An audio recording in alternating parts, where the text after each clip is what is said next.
What we do here is go back.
What we do here is go back.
Oh, didn't realise you were there.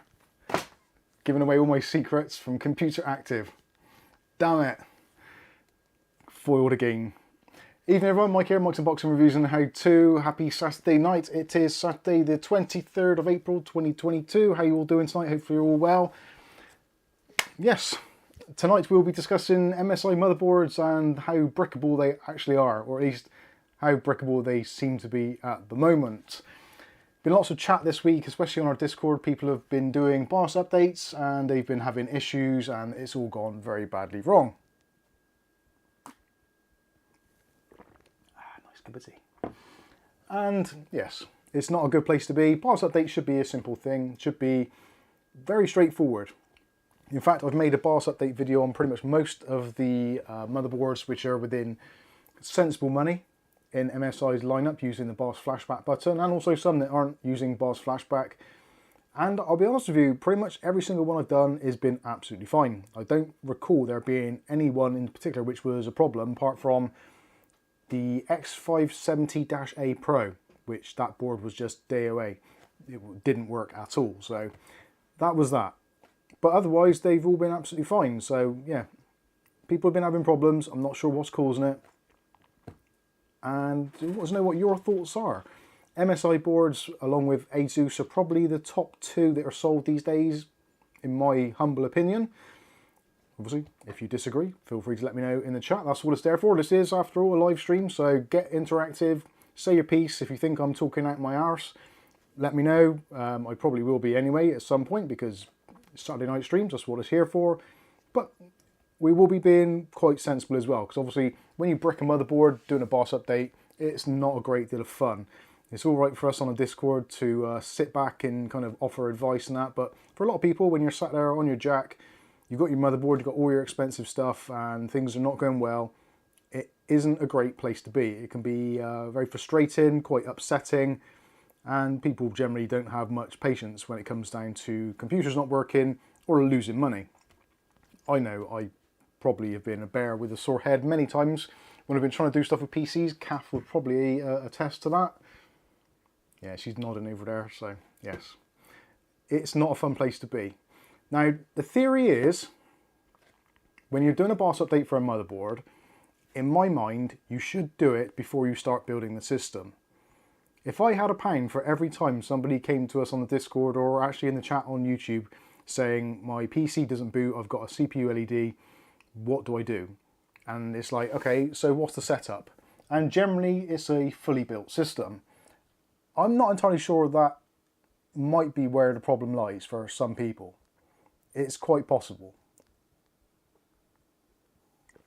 But we can't all do things perfectly, and generally hindsight is a wonderful thing. And quite often people actually, you build your PC, you think you know what you're doing, you've seen it before, you've done it before, you build it, and it doesn't work. So what's the first thing you do? You head over to YouTube and Google it and see what the hell is going on. And that is normally when people realise that they should probably do the flash before they build the system. Obviously, if you've got a fully built system and you're upgrading, then really you probably shouldn't be using the BIOS flashback method. You should really be flashing the BIOS through the BIOS itself if you've got a working system. There's no real reason why you shouldn't do that. But again, hindsight is a very wonderful thing. So we'll be discussing all that. We've got some unboxings to do as well, which we may or may not get round to, depending how the chat and how the comments are all going. So a few things which we've been kind of accumulating and got hold of. There is one product which I'm not going to say the name of it because I'm terrified I'm going to mispronounce it. So we're just going to call it Nicola. Kind of it'll make sense when you see it, but anyway, let's move on. So we got some fans come through at last, our MSI cheapo fans. These were an absolute bargain. Although I've just realised actually where I've glued it earlier on today, the glue has actually discoloured that. Let's give you a close-up of that. So hopefully, is that going to be in the shot? Yeah, you can just about see it there. The glue has actually discoloured that section there. I actually glued that bit, but I must have dripped down and the fumes from the glue has gone over there. Schoolboy error. Anyway, really nice fans. These were the MSI fans, £4.25 on eBay. I didn't think they were ever going to turn up, so I actually did go ahead and, well, as you can see, I've bought 6 of them. £25 and change for 6 MSI fans, and they're really good. They work really well. You've got the addressable RGB, which is the normal 3-pin 5-volt addressable RGB. Got yourselves a nice little pass-through, so you've got a female connector there, so you can daisy chain and get a ton of these all connected. I haven't actually checked with these whether or not if you daisy chain them, the effect actually follows through the fans. That's something I do need to check actually. And the other end is a proper 4-pin wired PWM connection. These will spin at, well, it says on the website when I've looked at some information about them, between 500 and 2000 RPMs.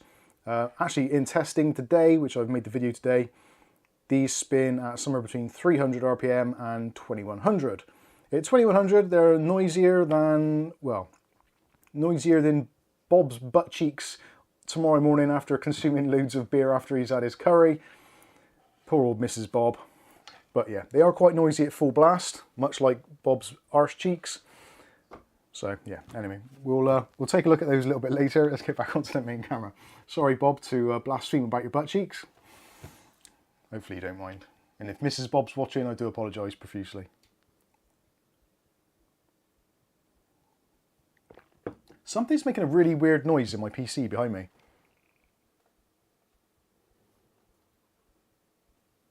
It's like a small elastic band being twanged.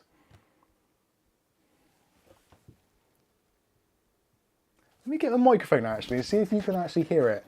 You possibly won't be able to, but it'd be interesting to see if it's just me cracking up or not. Can you hear me now? So listen carefully. I'll give you the... If you turn your PCs up, turn your volume up, see if you can hear the noise. I'll hold it by ear. By here, that was very Welsh, I do apologise. I will hold it by the PC. If, well, when I'm going to take it back and we're going to speak, obviously I will give you a warning. I will go like that. That means turn your volume back down to normal levels, okay? So you all set? Okay, here we go. So turn up your volume now.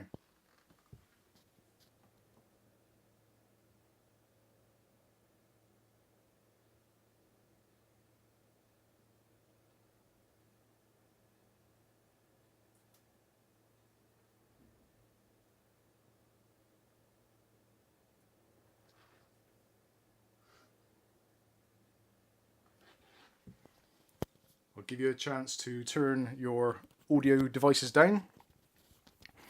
Let's tuck that back down in there. See if I can get the wire down between my cleavage. That's better. Right, so did anyone actually hear the noise? I'm going to scroll down now before, see if anyone's actually seen. Nope. Freckle Puny, can't hear anything. Nothing to hear but fans. I hear nothing. No idea. No, I heard nothing. Maybe I am cracking up. Genuinely. It's like ding, ding, ding, ding. It's really driving me mad. I've got a sneaky suspicion it might be the air cooler. Not the air cooler, the all-in-one cooler. I was one digit out. Is it not? It's an AIR, as in air, not AIO. Anyway, I digress. Yeah, so that was the fans. I bought myself a magnifying unit. How many times have I tried to do something on a motherboard and not been able to see what the feck is going on? So this is actually going to be really... Yes, problem. I'm quite often I'm here peering in. What the hell's going on in there? So I can actually see things. Actually, what is... Oh, I know what's really small. Careful. On the back of my watch, apparently it says something about Apple. I've got no idea, but I've never actually been able to read it, so let's go. Got a little light in there. 2 light levels, bright and less bright. Let's see what less bright comes up. Oh my word. Apple Watch Series 3, 42mm aluminum, spelt wrong. Ion X glass, composite back, GPS, WR 50 meters, water resistant 50 meters. I never knew it said all that. This is going to be an absolute game changer for someone in my ocular state. My eyesight isn't too bad, but things like super small, can't see. Kath will put some links for that in the video description. For those of you watching this on the video on demand, for those of you that are watching live, she might do it, I don't know. I've sprung that on her, so she'll be pissed off now that I've done that. So anyway, yeah, definitely get one of those. It's really good actually that it takes batteries, a couple of AAA batteries for the actual illuminations. That's actually really handy. But we didn't get it. We didn't actually get it on Amazon, but I'm sure Amazon sell them. Because it's Rolson, which is quite a well-known brand here in the UK for kind of cheap and cheerful bits and pieces. So anyway, we'll have a look. I should say hello to the people in the chat, which I have not done yet, because actually that's set to top chat, not live chat. So I've lost probably loads. Captain Nee's Adventures. Since when did Mike learn to read? Is it this one? Thank you, Captain Meat. That looks very, very much like it. Has that got batteries in it? $66. $66? Definitely buy it through our affiliate links. It was £4, I think, it B&M. So, if you want one. Ugly Bob says he was looking at the pictures. Mick Wood says, sorry everyone, I got on here this time. Well done. Somebody send Wild Bill an email or a message to tell him that we're live. Because he's always moaning that he misses the live stream. So please, on the Discord and email, just email Wild Bill if you've got his details. Oh, yeah, that's pretty cool. That would be an absolute nose. Kath's looking at some sort of octopus-like helping hands thing for doing soldering and stuff. It's got a magnifier and all these like lights and extra hands. Oh dear. I can't put the link to Ugly Bob says, I still read custom PC. I actually, to be honest with you, those Computer Active, it has been a source of actual video material for us. So for the, I don't even know how much this costs these days. How much does this cost? £2.60. Is that £2.60? I'm not sure. Let's double check. Oh, God. £2.60 it is. Brilliant. And actually, this would be good for the small print in here, because it is quite small print. I'm used to those little books with the big words and the big pictures. Peter and Jane books, that's the ones. Anyway, moving on. Vlad FCP says, good evening all. How you doing, Vlad? Mark Barry says, didn't there used to be a Computer Shopper magazine? Computer Shopper was the holy grail for PC builders in the very mid-90s, sort of 95, 96. If you had a copy of Computer Shopper, you were a proper hardcore PC wannabe builder. Not many people bought Computer Shopper until probably closer to the 2000s when PCs were more mainstream. But if you bought it in the early 90s, it meant you were actually someone who built PCs and you were looking for all the builders and all the kind of companies. A lot of the companies advertising Computer Shopper back then were actually the distributors. So you'd have to literally jump in a car and travel like 40 miles to go to a district. And it was great. There was one over in, there was an industrial estate over in Wales. And I drove over there once with a friend, picked up some bits.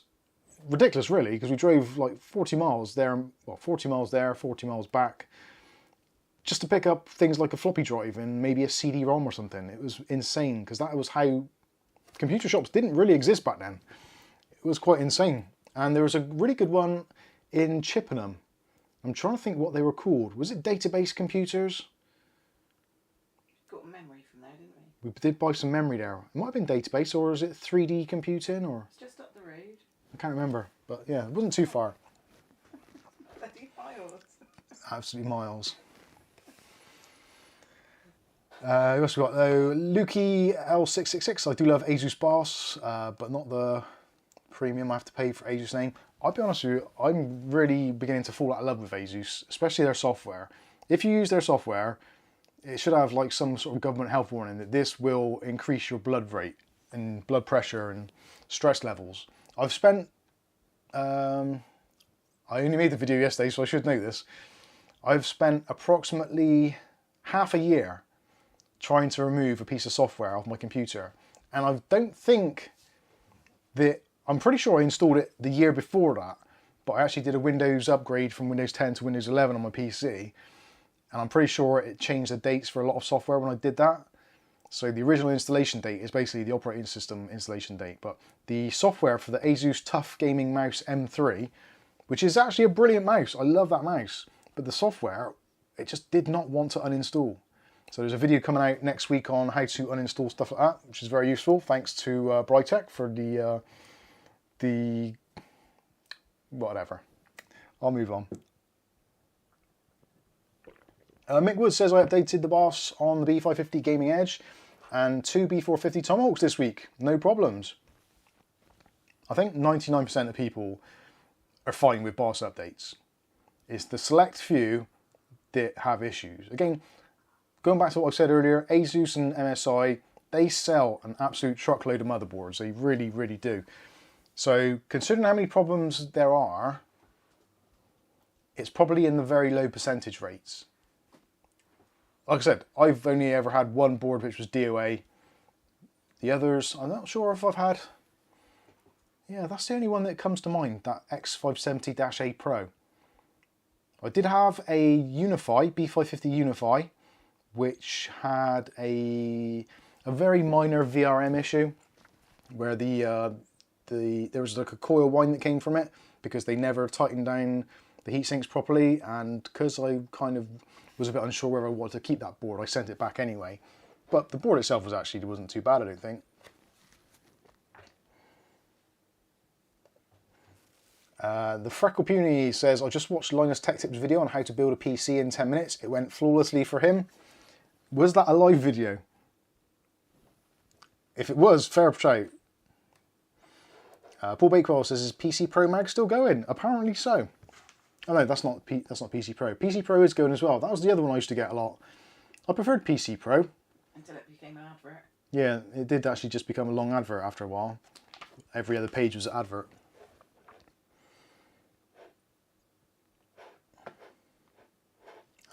Anthony Carter's with us. How you doing, Anthony? Ugly Bob says, all those fans just in time for summer. Oh yes. Lucky Man says, they Daisy perfect. Awesome stuff. Ugly Bob says, Mrs. Bob knew the risks when she drunkenly agreed to marry me. Well, marry Bob, not me.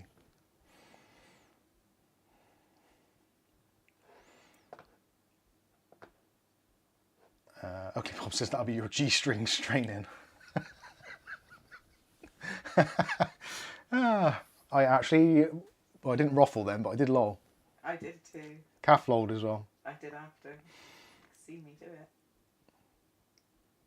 William Bodie says, now I start to think at the end of the year there will be no electricity. I hope I'm wrong. Yeah, I hope you're wrong. Because making YouTube videos is going to be very difficult without electricity. But potentially it could happen. The world at the moment is a very, very, very, very crazy ass place to live. It really is. It's very easy to get caught up in all the doom and gloom which is going on. And you only have to open up a newspaper or look at a news program to find yet another country or another company is stopping doing something, or stop exporting something, or they're not importing something. It's like, yeah, it's like, if they want to have a complete meltdown of the entire planet, basically carry on as they're going. It does appear that it's almost intentional now. It's kind of like if they're driving a car and they're seeing a car coming towards them the other way, and it's a single carriage road, and it's like, there's another car coming. Yeah. Wonder what would happen if we crashed into it. Don't know. We should stop. Yeah, but we don't really agree with stopping. We're more of a push forward kind of people. So we're just going to plow on forward. It'll be fine. The car will move. Car doesn't move. That is the way where the government seems to be heading these days.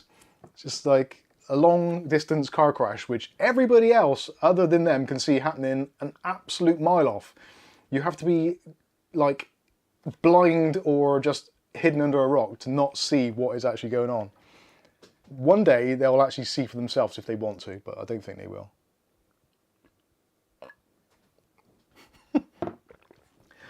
Jeff Watson's with us, and good old Skystalker. How you doing, Skystalker? Hopefully you're on the mend. Somewhat so. Good to see you anyway.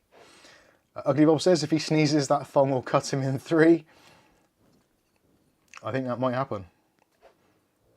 2 new toys for Poppy. Yeah, there will be 2 new toys. Well, it'll be a torso for Poppy to play with, and the other cats will probably have a leg each.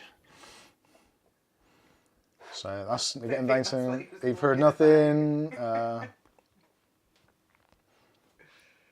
Welly Bob says, F all mate, 0. That's really, sounds fine to me. You're just saying it all, aren't you now, just to wind me up. I can still hear it. It is occasional. It's definitely, it's a twang. It's a twanging noise. Anyway, moving on. Eggmaster's with us. How you doing, Eggmaster? Michael K also, and Glenn. Stuart Cleary said Patrick Wilson. Patrick kind of backs up what I'm thinking there. I suspect the liquid cooling mic. I think it must be, because I never noticed it prior to having the AIO installed. Or at least not that specific one anyway. It's been like it for ages, so it's not as if it's going to be dying. But anyway. Trev Good says, hey Mike, is it possible to build a PC based on the Mac Studio?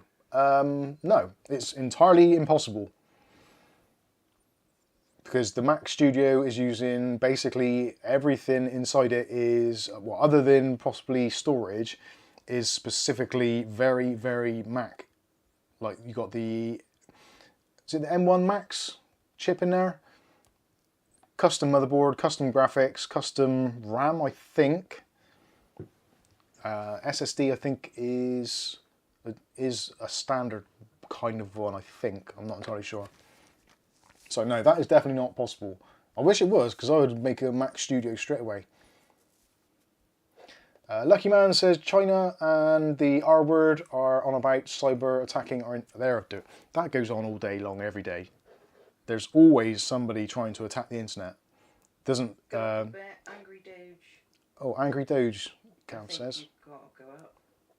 I'm going up, I'm going up. I'm not seeing Angry Doge. Oh, Angry Doge, there we go. I am planning to update the BIOS on my B450 soon, since I'm upgrading to the Ryzen 5 5600X for my birthday. Any information I need to know before buying and installing? No, because you should be okay, because your motherboard is the B450M Steel Legend. I remember. Kath remembered it. It's been on SETI for ages, wasn't it? Was it an M or was it... I think it was an M, wasn't it? A micro board. Was it micro or was it full-size ATX? I thought it was full size. I can't remember. I did review it, so I should remember this. Just a legend. Yeah, all I would suggest is with your PC running, do the BIOS update with it running. I think you have actually, yeah, you have to on there because there's no BIOS flashback. So yeah, should be pretty straightforward. I wouldn't necessarily use the very latest BIOS. I'd probably use one which is maybe 1 or 2 steps behind the latest, and definitely not a beta. Those generally aren't, well, beta is beta. It's not always great. Yeah, coolio. Rick H says, I only buy MSI boards, never had an issue with any of them. Good for you, Rick. Most people don't. Most people don't. I know I've said that already, but it's true. Most people don't. And in fact, the reason why I've actually bought the MSI fans is because I'm going full-on MSI fanboy. So I bought the MSI Forge 100R case, which review is posted for patrons and members and is released on Monday morning, I believe. Monday morning is its release date, so you'll see the case. The 6 fans I've got here are going to be going into that to replace the 2 which are in it as standard, because I wanted 6 matching fans just because, well, they're cheap enough. I'm going back to my MSI motherboard for my main PC, which is going to be the B550 gaming Wi-Fi. I'm sure it's gaming. Is it gaming plus? No, gaming. It's in a box under there. It's basically the gaming Wi-Fi. So that is going back in my PC. I'm going to be using my MSI keyboard. I do love my MSI keyboard. It's the GK50 Elite. I love the switches. I really do. I've actually put it back up there because I'm going to clean it. I'm going to do a video on cleaning the keyboard. So if any of you are interested in how to clean a keyboard, doing it completely in probably the absolute wrong way of doing it. But if you want to see that, there will be a video coming out on soon. So How not to clean a yeah, keyboard. how not to clean a keyboard by Mike, and how to lose the font off your keys probably. Angle grind them off. Angle grinder gets dirt off, but it also takes off the legend as well. And fingers. And possibly some digits along the way. Well, it makes typing easier. Shorthand like this. So yeah, going back to MSI in a slightly big way. Although mouse-wise, I'm going to struggle because I'm going to really struggle to not use my Razer. What, I can't remember it. The Viper Ultimate, which Bob kindly sent us, which is my daily driver over my desk currently charging. I remembered to charge it today. I always forget to charge that thing. And then I start using it, it's like, oh, it's flashing amber. Do I plug in the cable or do I just hang it up for a bit and go and do something else for a while? Anyway, moving on. So yeah, I'll be going back to MSI for that. So MSI-wise motherboards and BIOS updates and that, I clearly see that people are having issues with it, but I personally don't. And I really like MSI's BIOS. I love their fan control. I love MSI sensor. Well, love is probably an overly expressive way of saying it. I enjoy using MSI sensor. It's a very easy program for me to use. Yeah, as Borat would say, I like, it's nice. It is, and I enjoy using it. So yes, I'll be glad to see it. Some of the other MSI boards, the older ones, like some of the older MSI B450 boards, especially things like the Pro A. The Pro A is okay. but it does show its age a little bit more. I think the MSI B550 range is probably the cream of the crop. The X570s weren't great. They had some issues with VRMs, although the X570S boards or S570 Max boards do appear to be much better, and maybe we'll get one of those at some point to take for a bit of a test drive. Anyway, moving on from there. Ricardo says, I take about an hour building a PC properly. I probably take longer than that. When I'm doing a quick case swap or a quick motherboard swap, that I probably spend a good hour. Just because I like, well, not because I like, I suppose, yeah, I do like to have all the cables quite neatly managed and all that kind of stuff. And obviously, because I have to put PCs on the internet, because you lot watch it, there is a certain part of me which thinks that I have to make it look relatively presentable. Otherwise, there's always going to be that smart ass in the comments that says, why did you not cable manage the PC? Or why are there cables everywhere? Or could you not have put that cable in X position? It's probably going to be quicker for me to add that time to the build rather than answer all the questions about it later on for the foreseeable future of however long the video is active for. Which I still get that. I did a video ages ago on a DeWalt trim saw.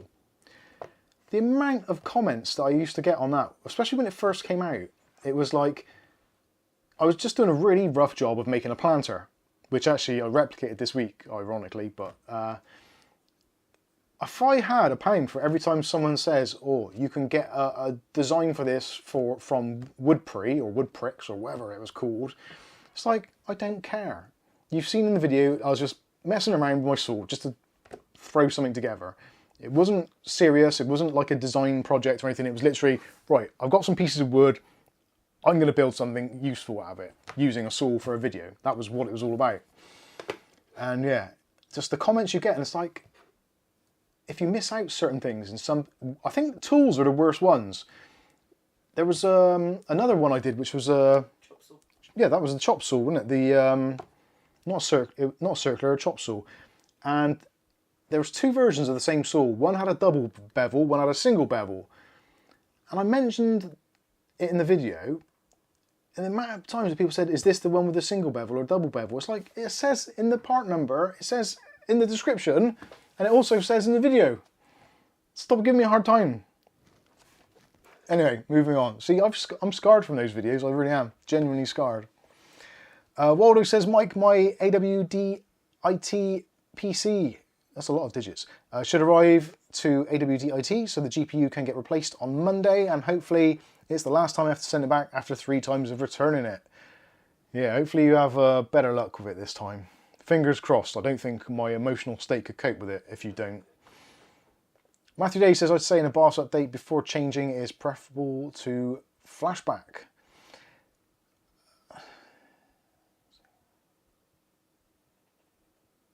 Yes. That didn't make sense to me straight away, but it does now, yeah. So updating if you've got a working system, do the BIOS update before you have to even consider doing a flashback. I would always consider a BIOS flashback via the USB stick. I had a USB stick prop here not long ago. Not sure I've done with that. Anyway, yeah, using a USB stick on the flashback method is your last ditch thing if you kind of have to do it.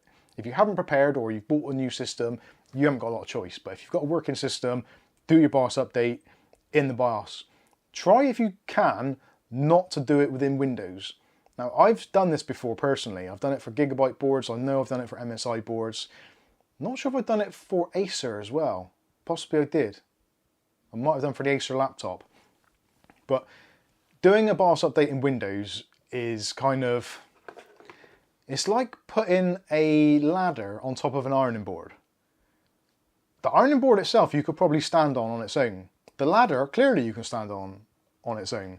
But you add the two together and you've got two relatively unstable things, which just leads to a lot more chances of something going wrong, i.e. Windows doing something wrong. Even antivirus software can sometimes kick in, actually during a BIOS update if you're doing it in Windows, and prevent the file being uploaded, at which point it's already erased the first part of the BIOS, so when it's trying to transfer the new one, it says, ah, that's a bin file. Not very keen on those. and it will block it. It won't tell you it's blocked it, it will just block it. And then the system will reboot and you'll be like, ah. You going to boot up today? As much as I like black, because obviously black is slimming, clearly not at the moment, but black on a screen is, yeah, black is slimming on others. Black on a screen is generally a bad thing, especially if there isn't a flashing cursor, like you're waiting for something. If it's just a black screen, and then all of a sudden you get the no signal detected, it's like, oh, shit. I never like that bit. Bandy says, long live Asus ROG Strix motherboards.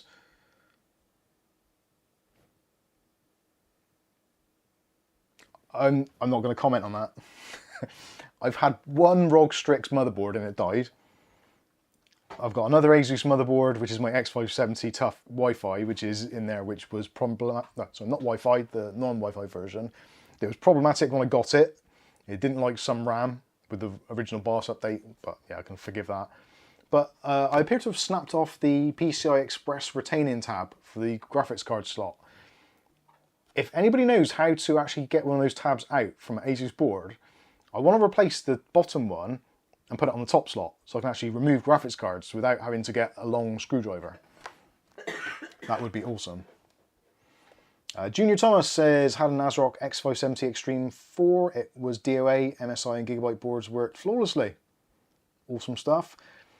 ASRock, I would say, in the last, well, from the B550 range upwards, they've really kind of lost the plot a little bit, I think. ASRock's B450 boards were really good. The Steel Legend, obviously, which we talked about earlier with Angry Doge, and I actually bought one myself recently, which is under here somewhere. Still got it, didn't send it back. The B450M Pro 4, which I'm still waiting to do a build on. That'll be done in a build in the GameMax case in the coming weeks. Just waiting on, well, potentially a graphics card, but also IO Shield. That'll be coming in the sometime future. Hashtag blame Dave. I've left the hashtag in the video description already, so I'm sure I left that in there. So yeah, hashtag blame Dave for sure on that one. Patrick LaBelle says, I had to tighten the VRM cooler on almost all of the MSI motherboards I bought. Yeah, they do often leave them quite loose. I think it's the factory thing. So because they use those little foam strippy things, where are they? Like these. So Gelid and loads of other companies do, Arctic, etc. It's basically a thermal pad. And they stick those on top of the VRM. Have got any left in here? Yeah, so little thermal pads. They stick them on top of the VRM and then the heatsink goes on top and it transfers the heat through. Quite often those pads compress a little bit, I think, from manufacture. So when you actually get to have the board, they're probably done up in the factory on like a computer, like a robot rather. So they do them up, they get to a certain torque and then they stop screwing. And then it goes down the production line, etc. And then after a while, I guess those pads shrink a little bit, either in distribution or whatever, or just using them, they heat up, expansion, contraction, etc. And then they get loose. So they probably do fire them up, the motherboards themselves, actually for testing. I'm sure they put motherboards through testing, they plug in stuff, make sure they fire up or flash a blast on them or whatever. So just in that, I'd imagine it just causes a little bit of wobble there. Stuart Cleary says, the adverts and PC specs and prices are interesting to read in old magazines. Oh, they definitely are. We have kind of quite fond memories of PCs from yesteryear. And when I look at PCs now, I think £1,000 for a PC, £1,000 for a PC is like, that seems like a lot of money.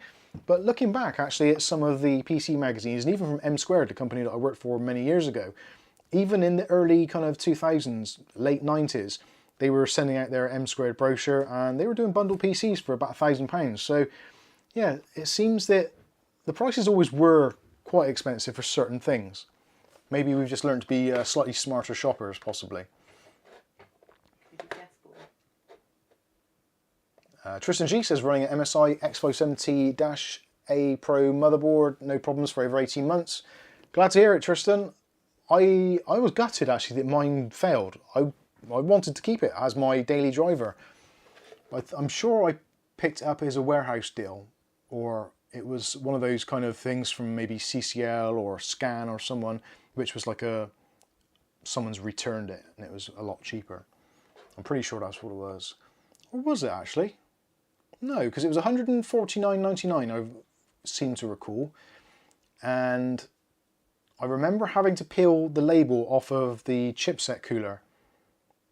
And did I think at the time that was unusual that it was left on because it was a used board, or was it because it was new? I can't remember. It's a bit hazy. It was a good 3 years ago now. 2 years? 2 or 3 years.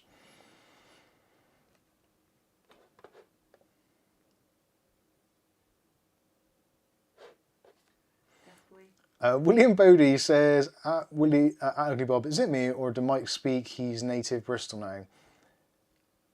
Like BIOS sounds like boss. It probably does. Did you do Deaf Boy? Deaf Boy, where's that? Is that further up? I've been asking for ages. Probably. Wait there. Bear with me. Deaf Boy has asked a question which I possibly haven't seen.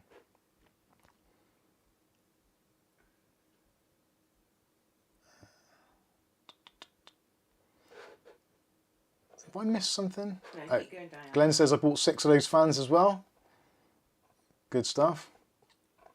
Right, let's scroll right the way down to the bottom. So should I just tell you? Yeah, ask, what was Deaf Boy's question? Oh, I've lost it again now. I'll scroll back up. Is there a way to get bricked MSI working again for MSI Mag B550 Tomahawk? Right, is there a way to get a motherboard back up and running if it's been bricked for an MSI board? Yes, there is. Now, we've already done, in the past, I've done 2 separate streams with a B450 motherboard where I've deliberately tried to flash the BIOS with it in a working condition, and I've pulled the power plug out, and then it's failed to boot, obviously, because the BIOS has been corrupted. I've then had to flash it maybe once, twice, maybe even 3 times before it will actually come back to life again. In my experience, every single board I've tried to do that, I have been able to recover eventually. Now, it may not have been on the first attempt. Sometimes it might not be on the second attempt. But generally, if you just keep on trying to flash the BIOS, eventually it will work. Now, in some instances, clearly, if the board is damaged, then there's going to be something else going on. If you've gone into this with a working motherboard, you've taken the processor off that you had working, you've taken it off, you've put a new processor on, you've tried to flash the BIOS and it hasn't flashed or hasn't worked, then clearly something's going wrong. Either the wrong BIOS has been flashed or the data actually on the flash drive, although it looks like it's a BIOS file, it isn't, and it's corrupted in some way, shape or form. Tips on that actually, if you're using the front mounted USB headers on your motherboard, stop using those. Guaranteed, those are going to give you issues eventually. Front mounted USB ports are possibly the cheapest ports that a company can find in China in some landfill and put into your case. They're shit. They're generally shit. I can't say any more than that. And even on some other forums talking about flashing BIOSes for maybe Android TV boxes, we did a video ages ago on the Tanex TX3. That was the same thing. You could not flash the BIOS on that thing if you connected it to your front USB ports. It just would not do it. It didn't have the signal integrity to do it. So always use your rear ports or direct connected ports to your motherboard if you can. Now, there's going to be some issues or instances where you can't. Obviously, if you're using a laptop, you're going to have to use the ones on there. But you get a general idea. Try not to use extensions. If you've got some form of hub on your desk, I would avoid using that unless it's a good quality one and it's connected to a port on the back of your PC. But the front ports are going to be awful. Don't use them if you can. And that is actually something I need to do. I need to update pretty much all of the BIOS videos I've done over the past 3 or 4 years and add in there somehow telling people not to use front panel USB connectors. It's very common, we all do it, and I've done it before now where I've I've started doing a job and I've done the ones on there and I've used the USBs on the top. And I've deliberately disconnected them now, so I can't use them. Always use the ones on the motherboard when you're downloading, creating, or extracting, or unzipping a file onto a USB drive. You will get far, far fewer problems. Front panel ports are designed for things like joysticks, headsets, that kind of stuff, where there's a level of kind of data correction going on actually in the chipsets themselves. For data purposes, avoid them like the plague. Although saying that, if you've got USB Type 3 ports, they're generally going to be slightly better because they're kind of double wired. If you've got USB Type C, that's going to be fine, but then you're probably going to be using an adapter to a Type A, and you're not necessarily going to know the quality of that adapter. Anyway, so yeah, there you go. Mark Point says, God, I really dislike Windows 11. Why is that? I actually don't mind Windows 11, and actually going back to Windows 10, although it does seem, it seems more simplistic, which in some respects is nice, because I do quite like a minimalist setup. But there's some things in Windows 11 which I still do find myself quite enjoying. But anyway, moving on. So Deaf Boy, hopefully that answers your question in some respects. It's a very difficult thing to go through on a live stream one-to-one, obviously. If you want to join us on our Discord at some point, probably not after tonight's stream, but possibly sometime tomorrow or next week, feel free to do so. Get your motherboard ready, get it all set up, and maybe even get your headset and mic on, and we'll maybe have a Discord chat call and go through and see what we can do and hopefully get you sorted out.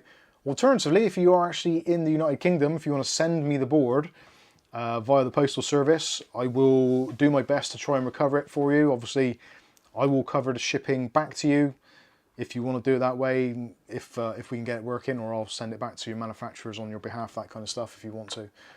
So there you go, there's a relatively open invitation for Deaf Boy there, and the same goes for anyone else who's watching this. Maybe you've come along and watched this video, not necessarily now if you're watching live, but if you're watching this as a video on demand and you're thinking, well, I've got an MSI motherboard, or I've got just a motherboard which I can't flash. If you're having problems, then obviously if you're in the UK and you want to send me the board to attempt to repair it for you, either in a video or I can do it in a live stream possibly, that might be an interesting thing to do, then clearly, yeah, I'm not going to charge you anything for doing it because it's relatively interesting content and it's actually somewhat of a challenge. So there you go. If you want a motherboard fixed, then hit me up, Mike at Mikesunboxing. You can see actually it's scrolling along the bottom there, so Mike at Mikesunboxing.com, or just get hold of me on the Discord. Right, moving on. Oh, actually, let's do a couple more unboxings because I said I would, so far be it from me to get carried away and forget the time. What time is it? That's not too bad. Which one should we do next? Actually, this is quite an interesting one. This is called the Vlogstar microphone. Now, this was sent to us by our friend Jason over at IdleCam. IdleCam is basically kind of like a smallish company, almost like an Indiegogo type deal or a Kickstarter type thing. It's not, but it's basically a small scale production. And they made a really good camera called the IdleCam, which, as you can probably think, is like a kind of a webcam come kind of vlogging camera, that sort of thing. So if you think of something along the lines of your GoPros, what's that one I got there? The DJI Pocket 2, that sort of thing. It's that kind of thing. They make a really good camera, interchangeable lenses, etc., etc. But they also made this bizarre microphone, which they've sent us for testing. And I'm actually intrigued because they say it's a shotgun and a lavalier, or lavalier. I'm not sure how you pronounce that. Lav mic, effectively. So it works with cameras, digital cameras, all that kind of stuff, but it also works with mobile phones, TRRS connector included, all that kind of stuff. But it's a very, very unusual design. Yes, Kath? Can you answer aesthetically pleasing YouTube name? Aesthetically pleasing YouTube name. I can't even see, let alone... It's right near the bottom. Yeah. He's asked me what, or they've asked me what did they miss. No, useless. Let's have a look. Right near Hello. Aesthetically pleasing username. Actually, just click on it because that's got a long one. I have an MSI B550 Mortar Max motherboard. I can provide some input if you want. Upgraded the BIOS twice. Ran into problems both times. But I think it was with what you were saying there. So. Yeah. Actually, that is a really, really unusual thing. Although saying that, before the Mortar Max, I think I recall. Did we talk about this on our Discord? I'm not sure if we did or not. I think we might have done. But yeah, definitely people are having problems. Whether or not some of them are self-inflicted, obviously, potentially, I think people can do things wrong. And quite often, I've actually had conversations with people where we've been chatting, and I've said, right, so you've unzipped the file, yeah, you've renamed it, blah, blah, blah, yeah. Go through, and they're answering the questions and saying, yeah, but they're not actually doing what it is they're supposed to be doing.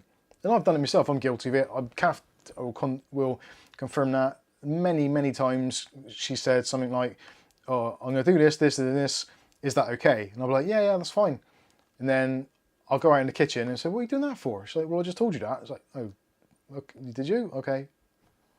And completely like, I know it's like a lot of us these days, we're multitasking all the time. And if you're like me, they were trying to say they could help you. Oh, right, okay. No, yeah, they can help with information. I think that was what it was. Yeah. All right.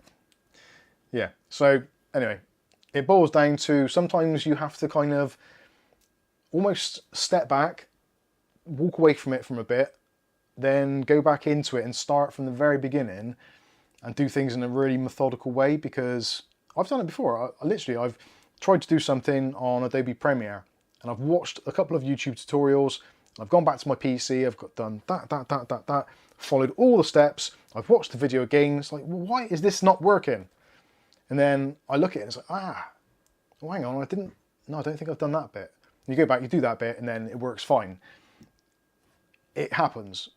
I'm not saying that is what people are doing necessarily, but it's a possibility. No one is perfect, so make sure you follow the instructions, and if you're not sure, just walk away, come back and take another look. Rick H, question, are AMD motherboards more finicky with RAM than Intel boards? Yes and no. The reason I said Intel started the XMP profiles. Basically, that's their baby. They designed XMP protocols and things. So AMD's version is like DOCP, but they often kind of also name it XMP just so it's not ultra confusing. Essentially, all XMP profiles or DOCP profiles are overclocks.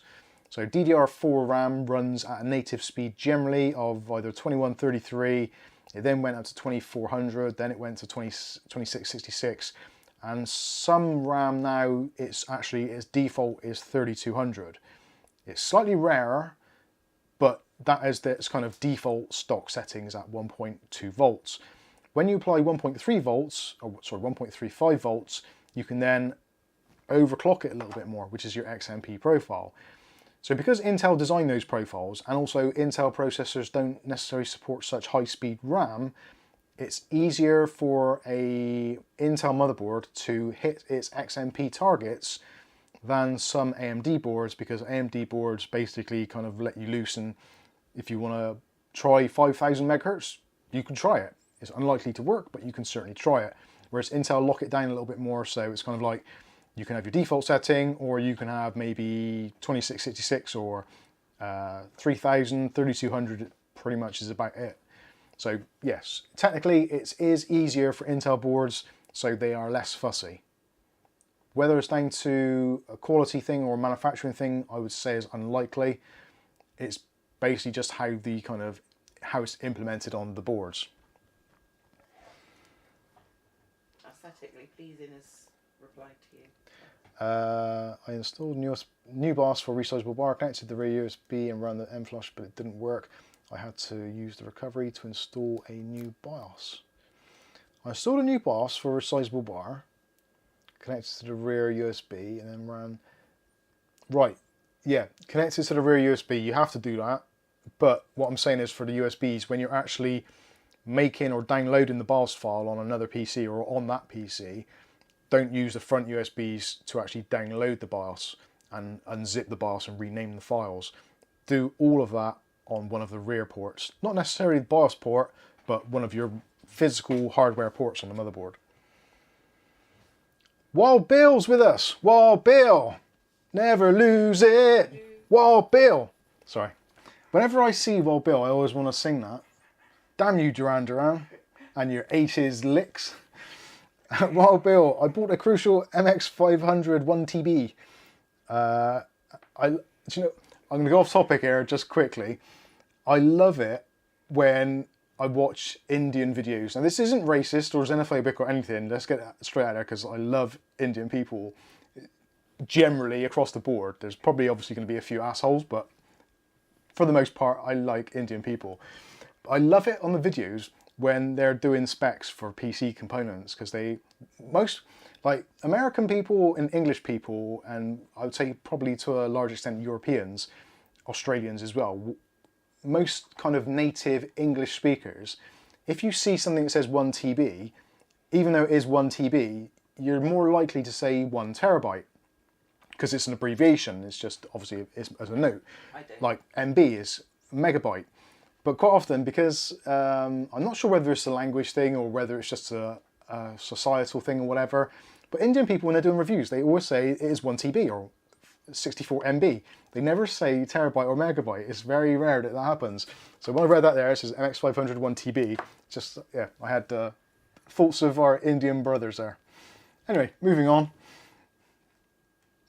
I don't know why, things like that just tickle me. I think I do love the little sort of subtle differences. We're all human beings on planet Earth at the end of the day, but I just love those little kind of tiny little things which make us all a little bit unique. It's wonderful, it really is. Wouldn't it be boring if we were all the same?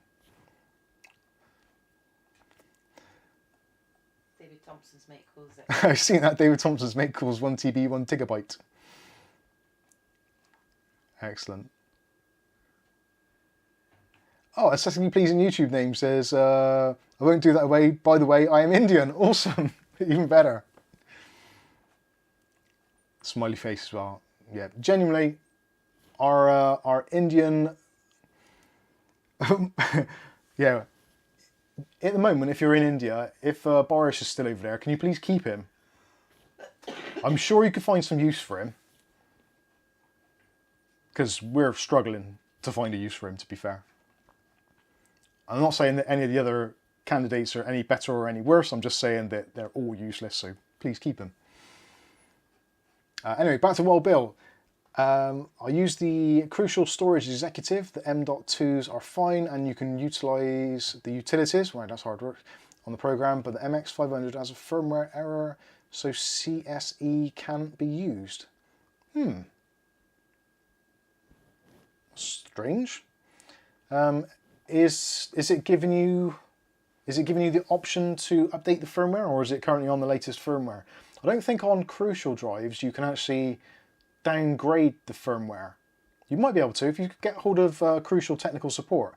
You may find that you can downgrade the firmware, or alternately, a lot of drives actually have a pretty sizable warranty. So if it's still under warranty, you might be able to get it returned.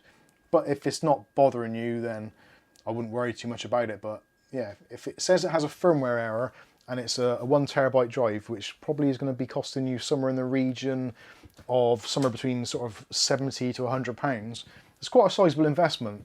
And if you've got data on it, you don't want it to fail. You can't update firmware, yeah. So I would probably get hold of Crucial on that one and see if there's anything they can do. That does sound a little bit odd, because if the firmware's got an error, the firmware is the logic of the board.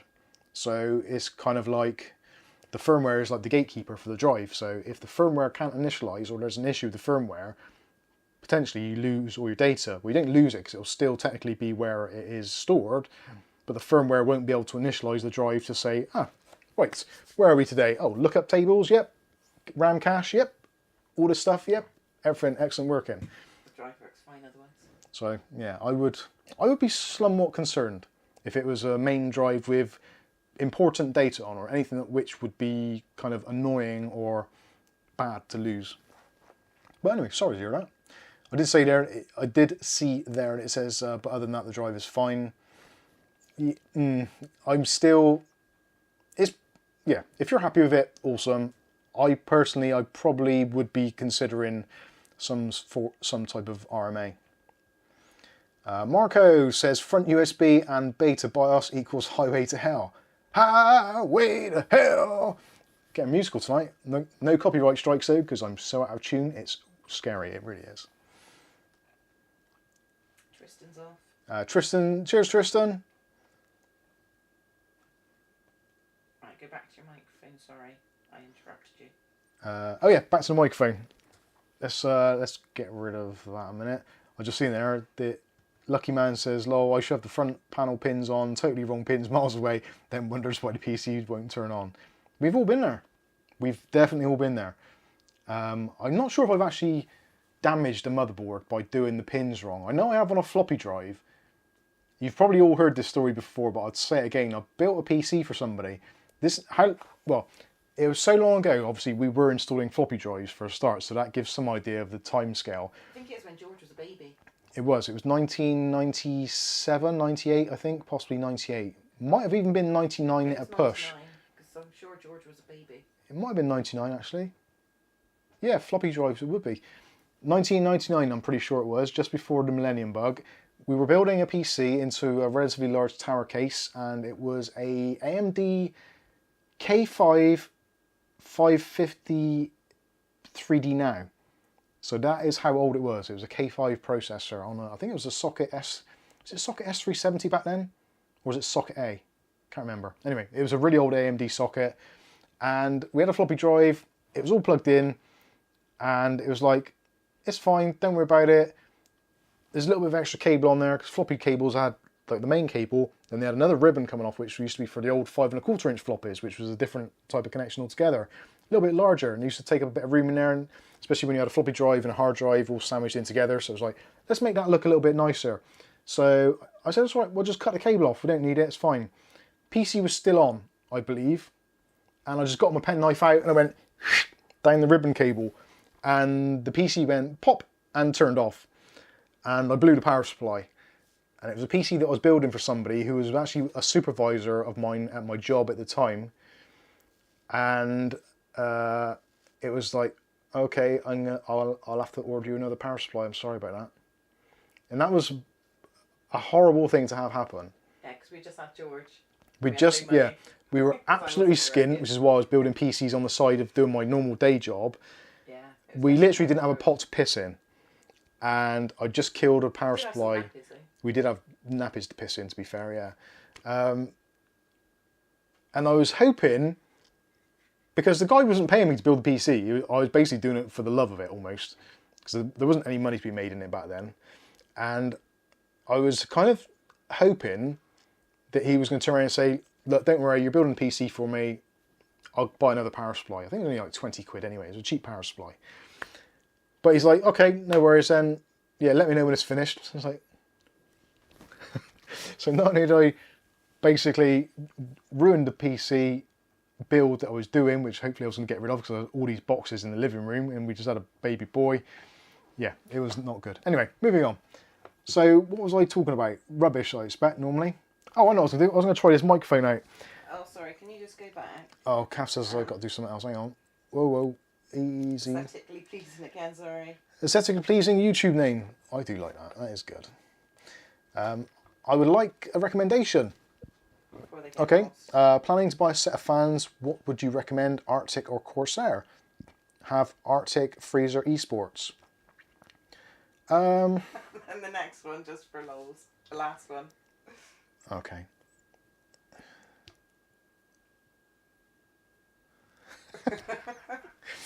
I would, if you're in India, I would say, I'm going to go out on a limb here and say that the Arctic fans are probably going to be cheaper than the Corsairs, and depending on what you want to go for. I really like Arctic's P12 ARGBs, which are what is in the PC behind me. Although, after today's escapades, I'd be tempted to go with these, if you can get them. These, did you put a link in video description yet?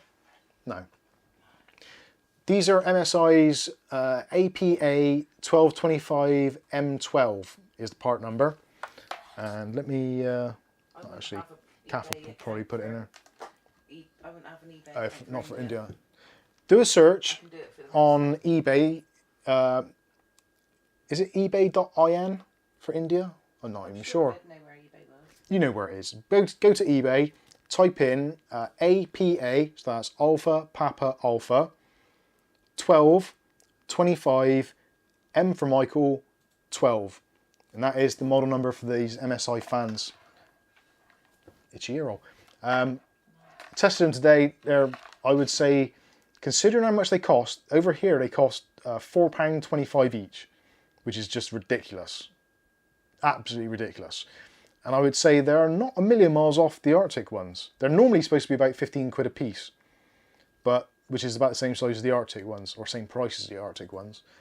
So yeah, I would look out for them. And if you've got an MSI motherboard already, then it's more MSI stuff.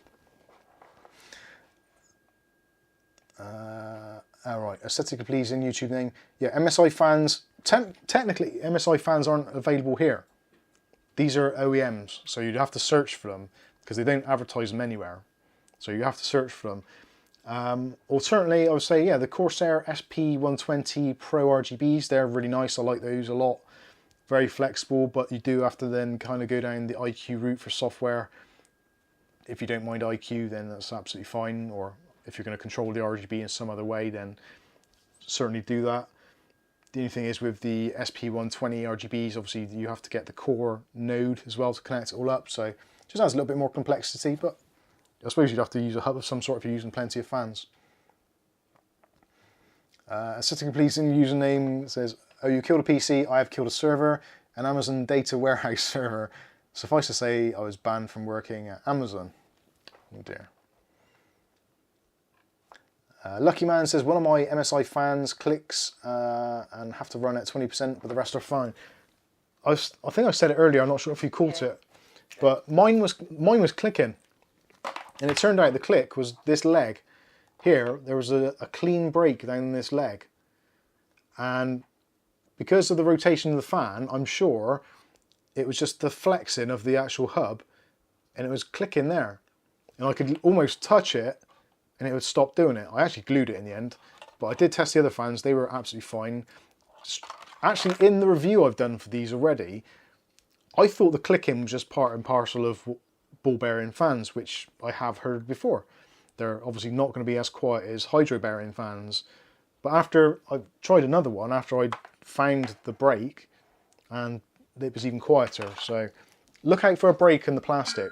You might need to flex the frame a little bit, or just push on the legs, but they are really weak legs actually, to be fair.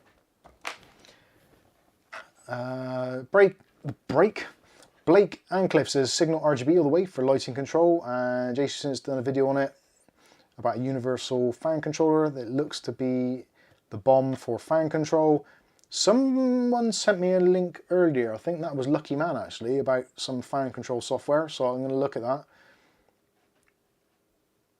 Signal RGB is okay. I really liked it when it came out. I did a video on it myself, and it is quite flexible, but it doesn't cater for a lot of things. And in fact, even some things which it should work with, it refuses point blank to work with my Razer Viper Ultimate. It sees it, and it sees the charging dock, which has got RGB as well, but it refuses to control it. And actually I can move it around in the layout. I can choose to where it is on my desk, but it refuses to send an RGB signal to it. Although saying that, it could be down to that bastard Asus motherboard and bastard Asus software for installing RGB, Armory Crate and all that stuff. So it could be down to me. Vlad says, hi Mike, quick one from me. Is it best to hold fire for a 3000 series GPU? From what I can see, prices have dropped significantly but reached a plateau again. Yeah, Nvidia seems to be taking a bit longer to actually reduce prices. AMD seems to be still tumbling. I would hold fire. It seems that the pound has become significantly weaker this week. So exchange rate wise, there will be a very slight plateau. So previously the dollar was falling like a rock off the side of a cliff, whereas the pound was kind of just slowly like a feather falling from the sky, whereas now the feather appears to have a whole bird attached to it, which has been shot and is plummeting quite quickly. So the pound's dropping almost at the same time as the dollar. So yeah, things are going to plateau out for a little while. Be interested to see what happens next week, whether or not they one does better than the other. I don't think there's going to be any massive changes. What I'm telling most people, including myself, I've kind of, there's a few things which I've looked at over the last couple of, well, arguably years, that I've been looking to buy, and I'm thinking, no, they're far too inflated prices. I can't justify it. I don't need it that much, so I'm just going to wait. I'm going to play the waiting game. If you don't need to pounce immediately, I still are going to say hold on to your money. Now, there's actually reports in the news today that the economy is dropping in the UK. They're saying it's falling flatter than what they'd expected to. And a 20% drop in footfall in retail, which actually does back up kind of what I'm saying, that people are hesitant at the moment because we haven't got a clue what was going on in the outer periphery of the world. Everything's kind of in limbo. We're coming out of the last 2 years of stuff, and potentially this is the lull in the storm before it kicks in again. So everyone's a little bit kind of like just bracing themselves for the next wave, so to speak. Not wave, yeah, well, you know what I mean. Everyone's waiting for the other thing to happen in one way, shape or form, whether it's to our east, to our west, or in our pockets, who knows.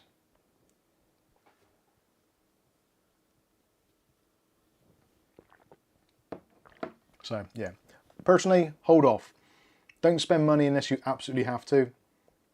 If you have to, obviously look out for bargains. If you're not, use our affiliate links, obviously. That's the best way. Kath reminded me of that. Don't blame me. I'm not the bloody shill here. It's Kath. Hashtag blame Dave. Clearly, obviously it's his fault. Although actually, fair play to Dave. He does always, if he's looking to buy anything, oh, he felt guilty last week. He will hit me up and say, Mike, have you got any links for this? It's like, no, but I will create them post haste. Which I don't think I'm actually supposed to do. But anyway. Ugly Bobson with a super chat and says, economy, small economy. Here's a tenner. Bless you, Ugly Bob. Thank you very much, sir. And actually, thank you all, those of you that have super chatted and also become members. Lucky man. Lucky Man is our latest member, so thank you very much, Lucky Man. We do appreciate it. Membership, super chats, and all the support we get from you lot is awesome. I know I say it at a time and I'm probably boring all the shit out of you. But it's really humbling for us, it really is. Obviously, it isn't a necessity. You don't have to do it. Don't feel any way pressured in any way, shape or form. If you can afford to do it, excellent, awesome. We are extremely appreciative, genuinely. But if you can't and money's tight, please, please put food on the table, put your heating on, do what you want to do first. If you've got a little bit left over at the end of the month and you want to throw it our way, please do so. If you want to support the channel, the biggest way you can support the channel, well, there's a couple of ways. If you can't afford to do anything at all, the best thing you can do is to like the videos, share the videos, and recommend them to other people. Share them on your social feeds, all that kind of stuff. That helps us massively, more than you'll ever know, because it only takes one of you to share it with one of your friends, and your friend shares it with someone else, and it just grows exponentially. So that is a massive help. If you want to help in another way and you can be bothered, don't get me wrong, it's a pain in the ass, but if you do your weekly shopping on Amazon via, who's it come from on Amazon, Kath? It's shopping on Amazon. Who's it come from? Morrison's. Morrison's. So if you do your Morrison's shop online, It comes from Co-op as well now. and or Co-op, I think it is. If you're doing shopping on Amazon, any shopping at all, doesn't have to be computer bits, anything at all, use our affiliate links, because then everything else will be tracked along and we will get a very small commission out of it. But that little commission, when it's a lot of people, it goes a long way. They can be super helpful, and it doesn't cost you anything. All it'll cost you is a click. Just go over to the Discord, any of our videos, click on the Amazon affiliate links, then do your shopping. We get a little token commission out of it, and that is super, super helpful. Break says clickbait. I was supposed to be rich after clicking this. Where did they get that from? Yeah. Games broke. I was supposed to be rich after clicking this. The money will be on its way. Just, you might have to be a bit patient. It takes a while. It's, you know what it's like. It's the state of the world at the moment. Everything's a little bit delayed. And it was a bank holiday this week, so... The UPS van full of gold bars will be turning up shortly. Just don't hold your breath. Aletta says it's 29 degrees Celsius and sunny today. I must not be in Ohio anymore, lol. We must be there. Yeah. It was windy. It was very windy here today. A misty sky. Yeah. While Bill says, reminds me of that Fabergé advert. What's that? The microphone? It is, isn't it? It is quite... Perfume top. Thing is, like, they've said that this is also a lav mic, which I disagree with strongly. But show the detail on those screws. Yeah, actually, I will do that. Which you wouldn't have even noticed with your eyes. See if we can zoom, break the room.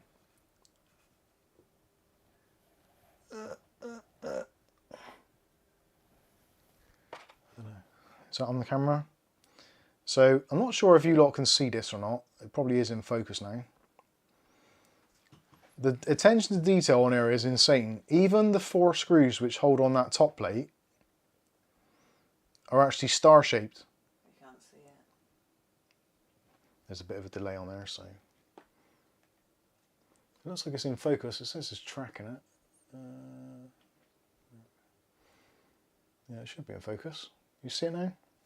No. Can anyone see it? Oh, vaguely.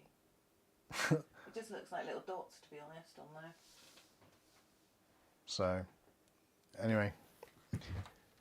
That's enough of that. But you can see it is quite a intricate device. Weirdly, that still seems like it's in focus. I don't understand this camera. I really don't. Anyway, so I'm going to plug it in. I'm actually going to plug it in and try and use it and see what it actually sounds like. Now, at the moment, obviously I'm using my lav mic, which is hidden down here. It's surrounded by fabric and a slightly overweight Bristolian. So the noise dampening effect, like this, the microphone should be really echoey. Jake Williams says it has a star on it. It does.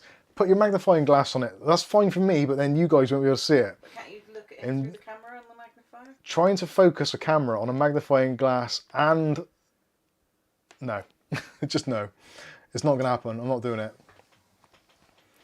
Stuart Cleary is coming with €20 euros super chat. Says thanks Mike and Kath for the stream. I forgot to buy my new 5950X CPU. Very nice. Through your Amazon link. And I have them all saved in favourites because I was using Haggleson. No worries, it's fine. Thank you very much for thinking of us though. Doesn't matter if you do it all the time, just every now and then when you can is awesome. But the €20 super chat, I would imagine, makes up for it. William Bodie says USSR mic. It does. It definitely does have that kind of thing about it, doesn't it? I'm not sure. What does the USSR star look like? Is it a 5-pointed one? I guess it is, isn't it? Anyway, let's try it, see what it's like. So, Kath, you're going to have to get up a minute. Oh, I've got to get on my lap. And it might just about reach. And we'll see what this bad boy sounds like. So, first of all, Kath's going to unplug my mic from the side of the camera. Oh, that's okay. Yeah, you can do that. Yeah. Yep. So now everything's probably gone very, very quiet. Although, no, you should be able to hear us still. And now we're on this microphone. So I can't tell what this sounds like at all. So you guys are going to have to let me know and tell me if the sound levels are okay. Does it sound different? Does it sound better? Ricardo's got to go. See you later, Ricardo. Aesthetically pleasing YouTube name says not bad. Ugly Bob says that doesn't sound too bad at all. Does it sound different though? Clearly, it is going to sound different because obviously there's no wind muff or anything, and we are in an echoey room, so you are going to get some reverberation.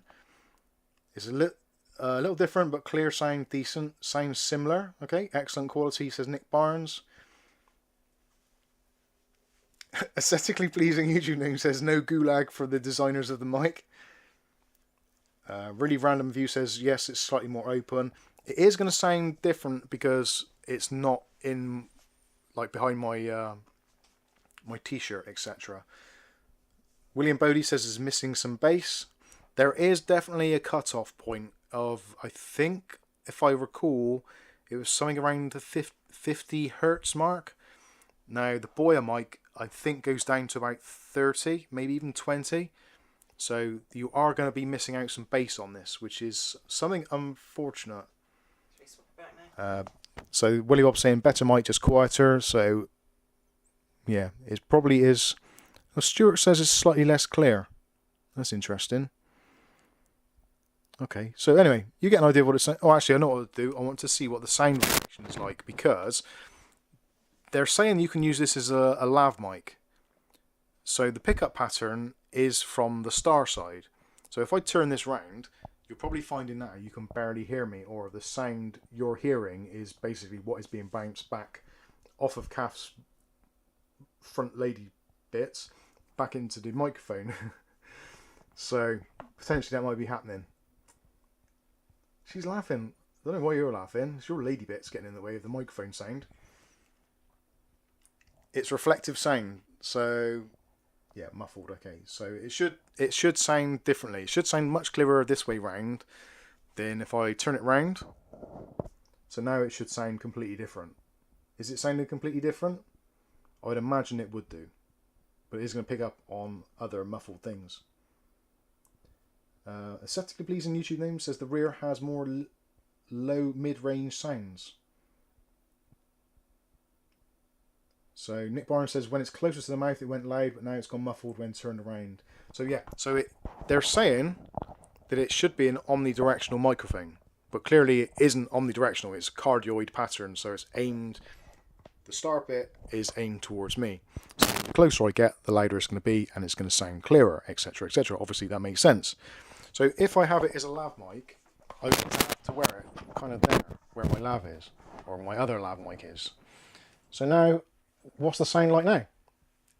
Are you still getting, in theory, this should be more echoey, because rather than picking up the mic directly from my mouth into a microphone, it's going to bounce in back, and there's nothing covering it, so it should sound awful. But no one's saying anything, so I don't know. Yeah. Can you hear me now? Lucky Man says there's dull echo. Okay. Dull echo. Yes, seems echoey. Yeah, seems echoey. So yeah, now Stuart Cleary says now it sounds better when it's on your chest. William Bodie says it does not sound good. Rick H says sounds good to me. Willie Bob says sounds fine, Michael. Wild Bill says 5. What's that? 5 out of 5. Blake says sounds muffled slightly. It's not echoey in my opinion, but it's not picking up the high frequencies. So you must have more bass in your chest. From chest there is more bass. Yeah, it's probably picking up. I don't think it's going to work particularly well as a lav mic. I think it's a bit too big, so it'll have to be kind of clipped on. Anyway, now the calf sat down, let's change the microphone back, and we'll go back to the regular program. Oh, which one did it come out of? Top. So there we go, we are back to our traditional Boya mic, which is our lav mic. Good old faithful. Now, to be honest, it's not an entirely fair fight, because the Boya mic, which I'm currently using, does have this little amplification unit. So this actually boosts the signal a little bit. So it is a slightly hotter signal. So if I'd had spent the time and effort and actually gone onto the camera and changed the settings to make it a better signal, then potentially we could have got a little bit more out of it. But I think realistically, for my particular use case scenario, which is obviously like what I'm doing now, this is what I do pretty much all the time, just sat in front talking to the camera. I don't think a shotgun style microphone is going to work out particularly well for me because the room is just too echoey. It would give me a little bit more freedom to be able to do things and move around a little bit more, but yeah, I don't think that is... it's good, but it's not right for me. Aesthetically pleasing YouTube name says, you sound hotter with the Boya mic, lol. I will take that as a compliment. It was nice actually, they sent this postcard with the idle cam mic. Hi Mike and Kath, thank you for taking the time to review the Vlogstar mic. Please feel free to reach out with any questions. Take care, Jason. Oh, nice. Bless him. I like it when people do that. It's like, that shows a little personal touch. They could have just not bothered sending anything and it just turned up in the post, which is what quite often happens. John Sullivan, whenever I hear Boya, I have to do the finger flick in the air like LG. Boya. Alright. That'll be a thing now on this channel. So whenever we say Boya, we'll do that. That's the thing. Make sure you play along at home so that your family and friends that are around you think you're an absolute lunatic. So let's try it again. Are you all ready? So we're going to be using today, we're going to be using the Boya mic. Yay, John Sullivan's got it. Ugly Bob says there he goes again with the Nelson Mandela impression. Don't get me started on Mandela.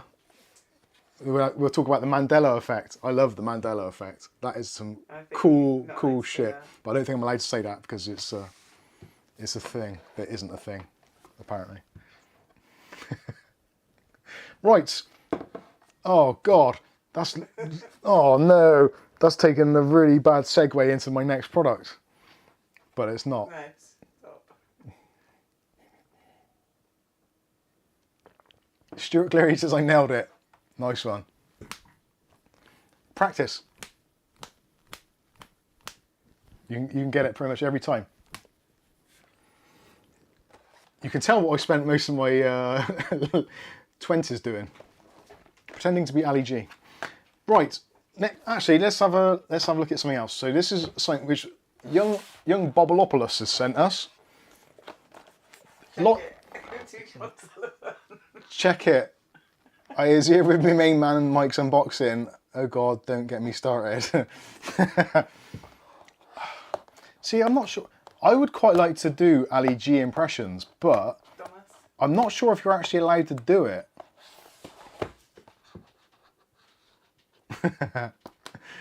Domus says, first I did not like that sound, then I thought it is okay, and now I think with some tune it might be better with this boy.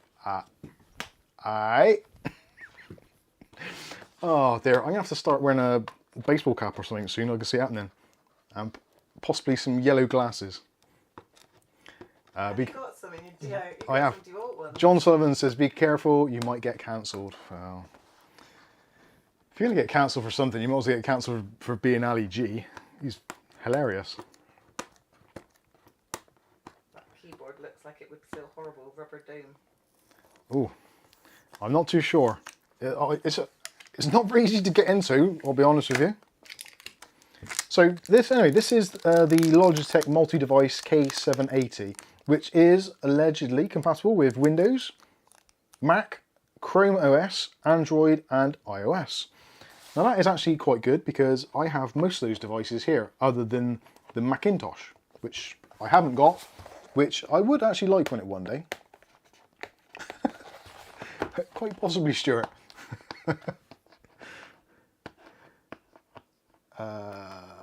What was it? Oh, I saw some errors. I can't get into this.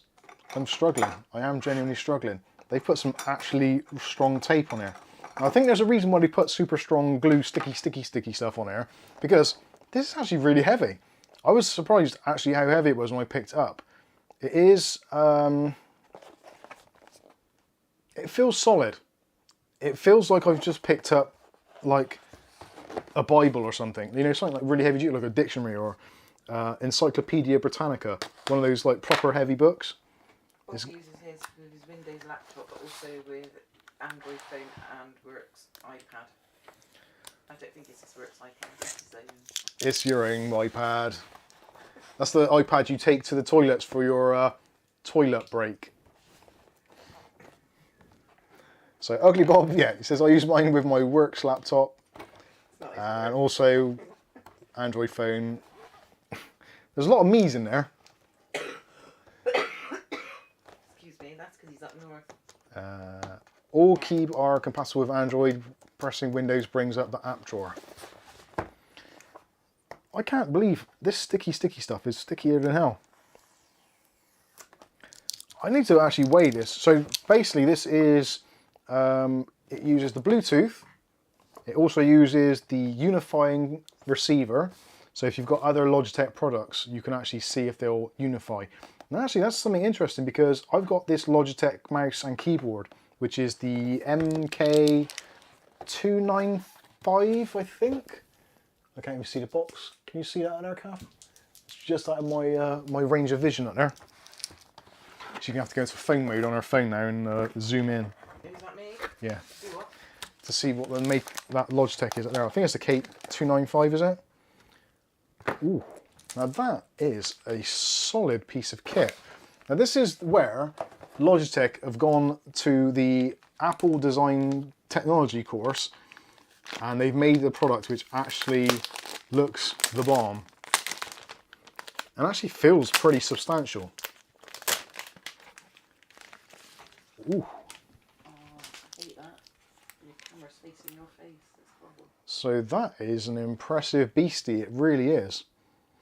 Got, it doesn't say on so it has got semi-dish domed keys, although they don't feel that domed.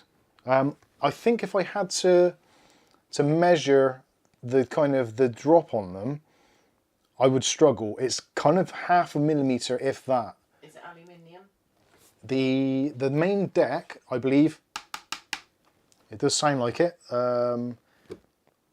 Magnet. Have I got a magnet? Or anything which is magnetic? Poppy. Don't wake her up, for God's sake. I believe it is aluminium. It feels heavier than that, actually. You've got a magnet, you've got that tray in front of you. There is a bit of deck flex to it, but... And your magnetic screwdrivers. Yeah. Isn't aluminium not magnetic? Yeah, it's non-ferrous. So there is a lump of metal in the bottom of it somewhere, because it is actually sticking to that. That bit isn't.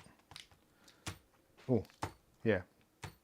It is sticking to that. So it appears there's a big piece of metal in the middle of it. So, conveniently, I've got a phone here. So the theory is you can have it all on there. Actually, this is a really good thing. Our daughter has sent us a text message, so let's fire this bad boy up and let's fire a quick reply. So if I turn that, oh no, it was in the on position. So how do I change between the different modes here? Ugly Bob. Ugly Bob, how do I put it in? It might be flat actually. Let's go into my Bluetooth menu. Bluetooth. Bluetooth settings. Actually, wonder if actually no, the red bit would be on, wouldn't it? Let's put it into on mode. Does it have to go into pair? I love devices like this where you pair each of the grey keys in the top left corner of the keyboard. Oh, right, okay. So how do I go into that mode? Do I just press it? Keep your finger on the first grey key to go into pairing mode. Press and hold, I guess. You said finger, not thumb. I would have thought there should have been a light by now. I'm not sure whether it's actually on or not. Right, Bob, on the side. Oh, actually, Bob's a pirate. tell you what, if I take out that bit, that'll work then, won't it? There we go, we've got a little light on there now. Got a tech channel. Right, oh yeah, so the flashing light is there. Here we go. Go do a top view. Let's do an overhead. So there we go. So keyboard, K780. Bluetooth pairing request. Oh, please enter the code. So 200605. I did that. Have you taken the battery tab out? Yeah, I just, yeah. Oh, do I have to put number lock on? 200605. Enter maybe? Hey, you got to press enter. Okay. So that is connected now. So if I go into my massages, and let's type that right there. I don't want you to see anything there. So okay, no problem. Thanks for letting us know. See you tomorrow. Kiss. Lubbo. Enter. That's cool. You better put Lubbo.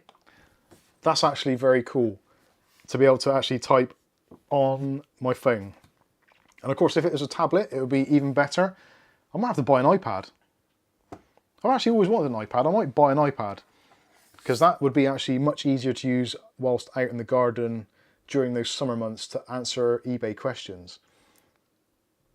Doma says, change camera for privacy. Well, that's all right, it's only a text message. There's nothing else on the phone anyway. John Sullivan above. Typing this on a Live stream. keyboard in the live stream. Lol. Don't you hate when... Genuine smile there. You see that? Don't you hate when end of sentences are lol? Lol. Yeah. But... John Sullivan. John Sullivan. What's John Sullivan said? Mike went to an AV trade show recently as part of work and saw some interesting Logitech devices. The Litra Glow streaming light looked great with MX keys, M&K and webcam. Yeah, Logitech got some interesting streaming stuff. M&K. M&K, Mike and Kath. Ugly Bob says, text back from Angel, you effing nerd lol. Depends how much he's had to drink. That's genuinely awesome. So there is, I'm guessing, there is going to be in here one of those receiver-y doodars. Is that going to be in the battery tray? I presume it is. How does that open? I don't want to break it. It's exciting though, isn't it? So. You've still got that 10-inch tablet. Yeah. How does that come out there, Bob? Take the back. Have I got to flip it out or push down? Take the battery tray off. Push it downwards. I tried that. It don't work. Might want a little bit of persuasion. I don't really want to do it with a screwdriver. Oh, scratch the plastic. Mother. Ooh. Smash it. Do you want the IKEA hammer? No. Yet again, Kath's Shop Smart has come to the rescue with the cheapo toolkit. Well, it hasn't really come to the rescue, it's just the fact that I haven't put it away anywhere. Spludger time. Got to use a spludger.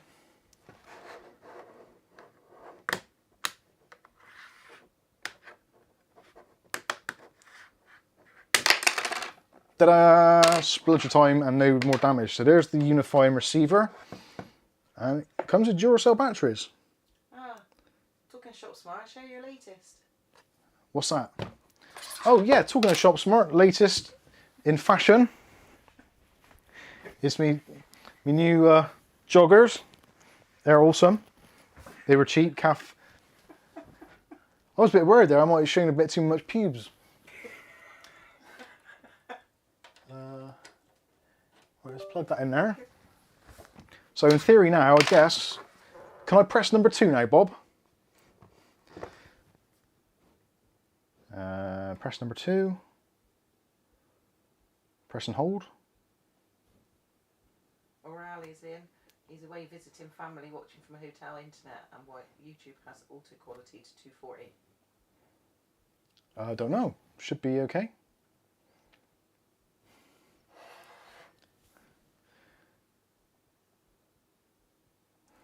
Thanks, aesthetically pleasing.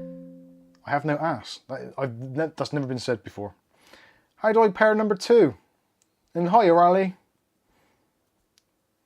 So, wonder if I put that on there. How do I tell it that I want to use a keyboard, the PC, Bob?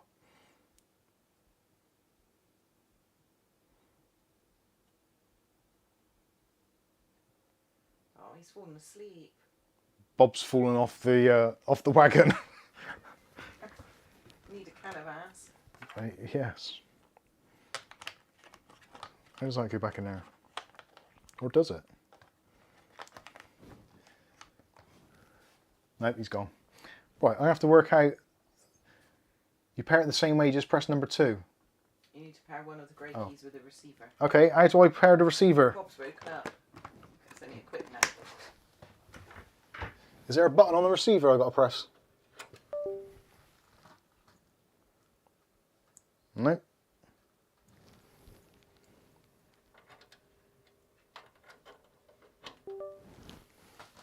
Oh, so you can pair 2 things at once, so there's 2 grey buttons, is there? There's 3 grey buttons. Just Needs to plug pair and one of the play. keys received. Nope, just plug and play. Okay. Well, the blue light, the number 2 is flashing. Have I got to disconnect it from number 1 first? No. Because you can switch between them, can't you? James Brock says, who can possibly not like updating their BIOS? I know the feeling.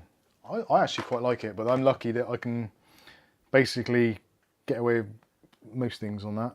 And I've got other boards which I can use.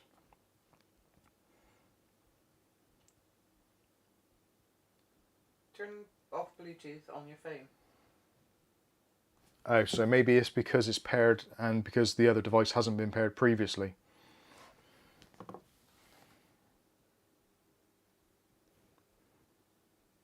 Hello, Wildlife Snapper. Search Bluetooth devices. Oh, so it is Bluetooth, is it? I thought it was the unifying thing. Or maybe it's because I've actually got a different Logitech dongle actually installed at the moment. That could be why. Right, there's definitely going to be something I'm going to have to look into. Work out how this all works. But that is... I like the keyboard layout actually. Oh, actually, it's figured it out now. It's paired. So let's see if that's worked. Nice stack of fans. Yeah, just testing the keyboard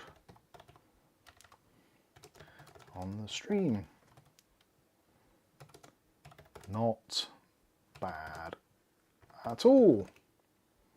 Lol. Got a lol in the end. So that works cool. That's impressive. You didn't even make any spelling mistakes. I didn't make any spelling mistakes either. I do quite like this style of kind of, they call this a chiclet style keyboard. I prefer it. I could hear it, listen to stuff. It's and very quiet as well. type It is actually very quiet. in. What keyboard is that, Mike?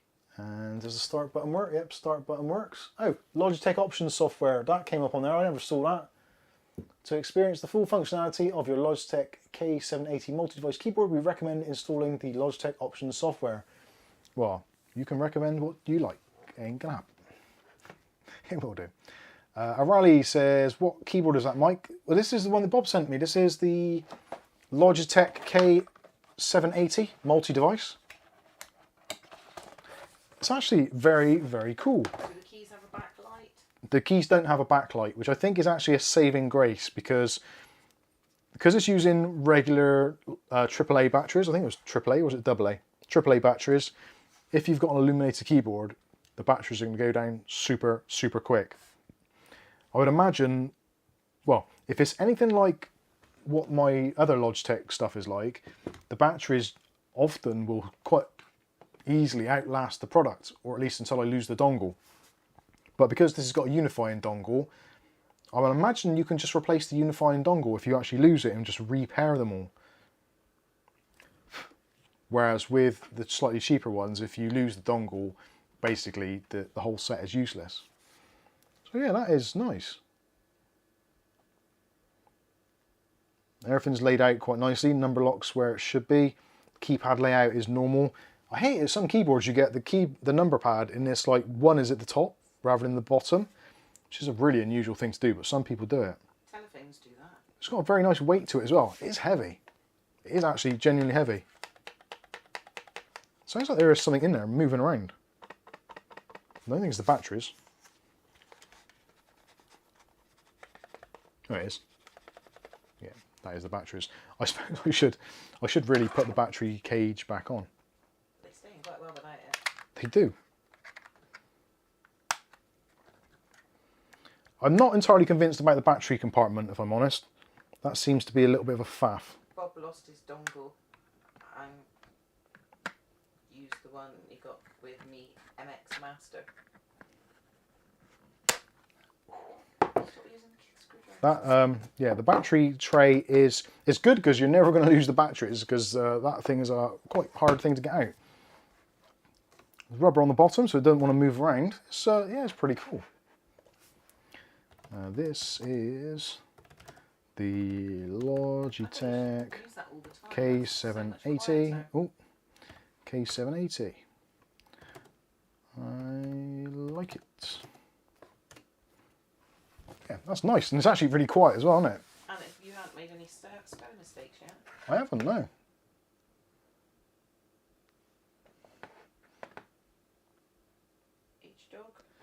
H-Dog, I'm building a SLI 980 Ti build. Do I need to update your BIOS?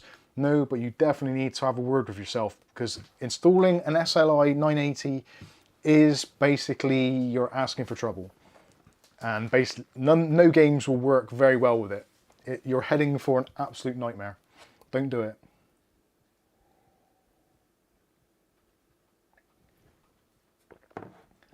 Really random review says, I like how flat it is. It is. Look how flat that is. That is incredibly flat. It's very much like if you've ever used a Microsoft Surface laptop or even one of the tablets, it's very similar to that, although it's got a slightly raised profile. So if you imagine a Microsoft Surface with the keyboard in the kind of upright mode, it might be a little bit flatter than that, but it's very similar. And I like the fact there's a channel on there. So you could quite easily, you could have your iPad in kind of upright mode, you could have your phone in regular mode. Actually, no, probably want it around that way, wouldn't you? So you could have your phone there, you could have your tablet there, and you could keep your phone and your tablet, and you could switch between the two quite easily by pressing 1, 2, or 3. That's actually a really, really good idea. If you're someone who's at work or you're video editing, like I quite often am, that could actually be a game changer. So rather than actually having multiple monitors, you can just have your monitor and your tablet. That's a good idea. That might actually happen. And I do like the keyboard, actually. It's a nice layout, and I do like the keys. I'm not sure if I could get used to it full time. I think for gaming, possibly, it's not so good because the arrow keys, so the arrow keys at the bottom are quite close together, and with my bow ears like fingers, yeah, between up and down, left and right will be absolutely fine, but up and down will be pretty poor. So trying to rush to bomb site A might be somewhat problematic. Anyway, what's up, Cav?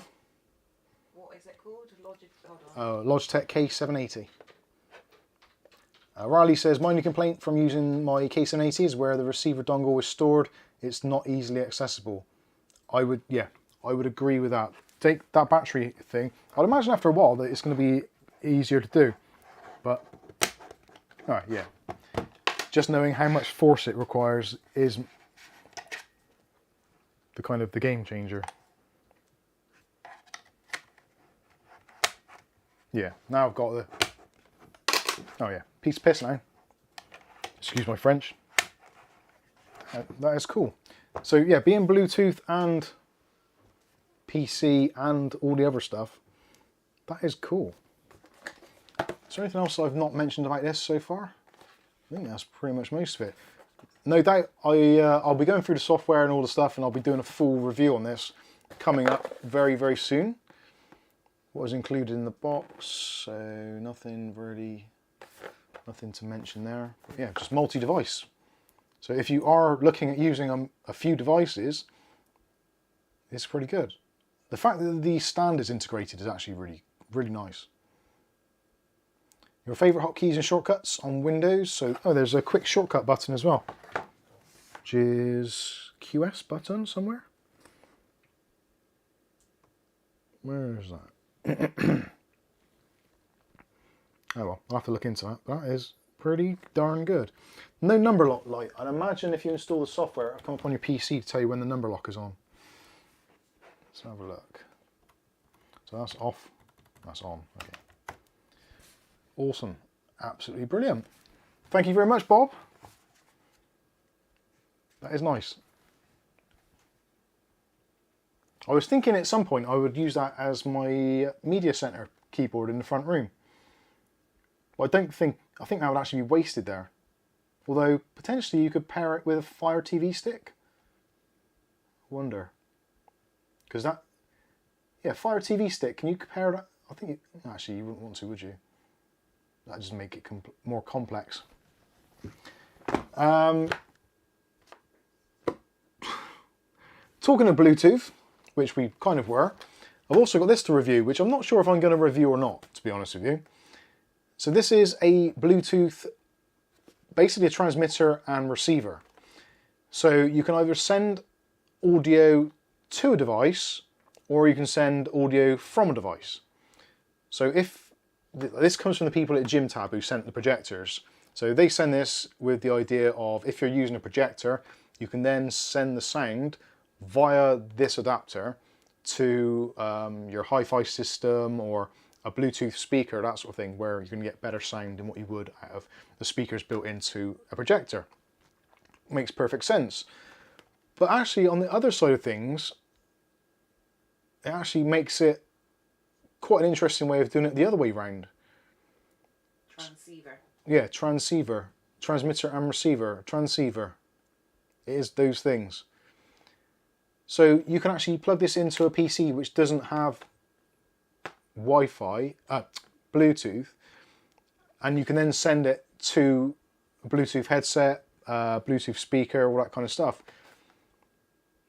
Which I've actually got a really nice Bluetooth speaker, but actually getting the signal to it could be problematic. So I might actually use this to do it, if it will pair with it. It's an older speaker now which doesn't support the latest Bluetooth protocols, so whether or not this will work with it, I honestly don't know. But I was trying to gauge some idea of how much interest there is in this sort of thing.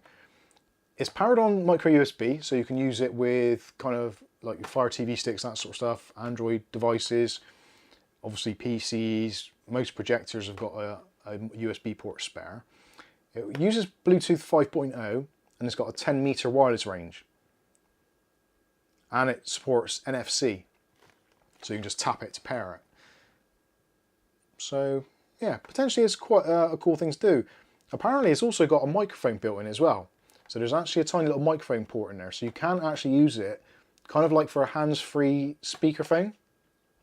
So if you are pairing it with your phone, you can still use it to make calls whilst it's connected, which is kind of interesting. It's not something that I often would use, but I think that's often the beauty of things like this, is if something you don't do, you try and do something in a different way and you realise that there's actually another way or a better way of doing things.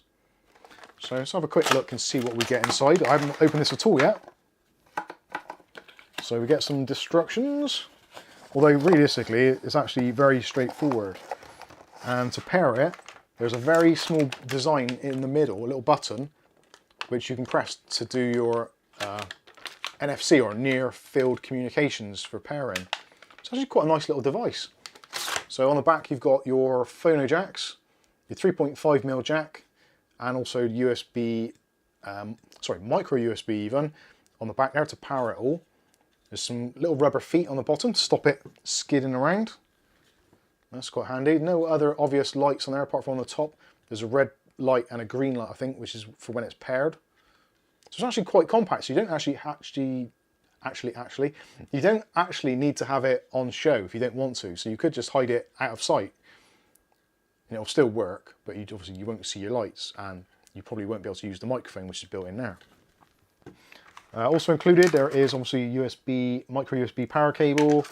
There is a phono jack to 3.5mm jack and a 3.5mm to 3.5mm jack.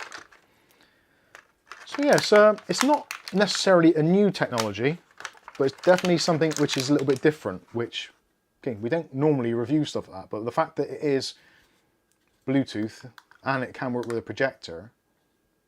My concern with anything which runs on Bluetooth is the fact that you're almost guaranteed to introduce lag between the actual output and the sound, which for pretty much all Bluetooth devices is a problem unless you're using a really good chipset. And my fear is that they might not have used one of the better chipsets and there is going to be some lag introduced. But it'll be interesting to see anyway, so there'll be a review coming out on that very shortly.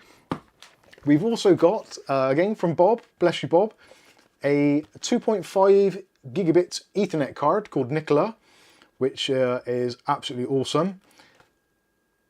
2.5 gigabit, if you don't use it, you probably won't get why people get excited about it.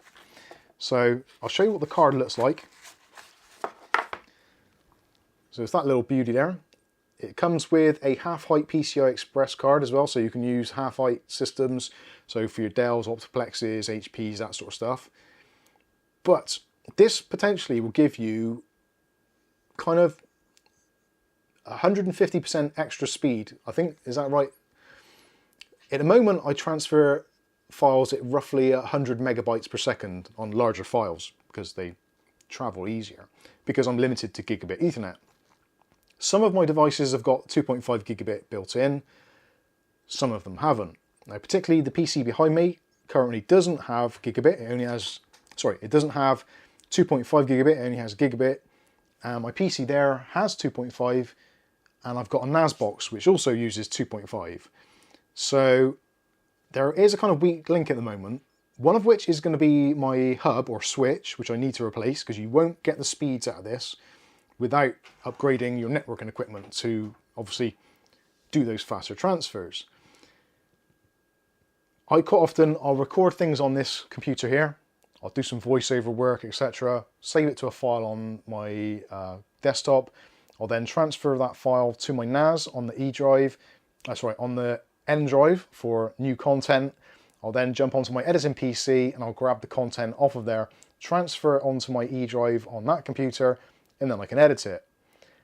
With 2.5 gigabit Ethernet, I'm pretty sure being able to transfer files at 250 megabytes per second, I should be able to record the footage directly onto the NAS and edit it directly onto the NAS. So taking the storage out of it altogether and the file transfers, and also having the reliability of actually having the video file on the NAS.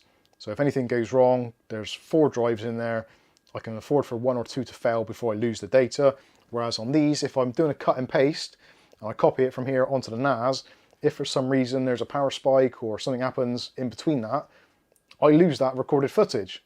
Or potentially it gets corrupted or something, so I have to re-record it. So this is actually opening up a world of possibilities to me. The main possibility is the fact that I really struggle to pronounce the brand name. It's not an easy one to pronounce multiple times in a live stream or a pre-recorded video. Hence why I'm calling it Nicola, because that is actually a lot easier to say. So stay tuned for what happens with this one.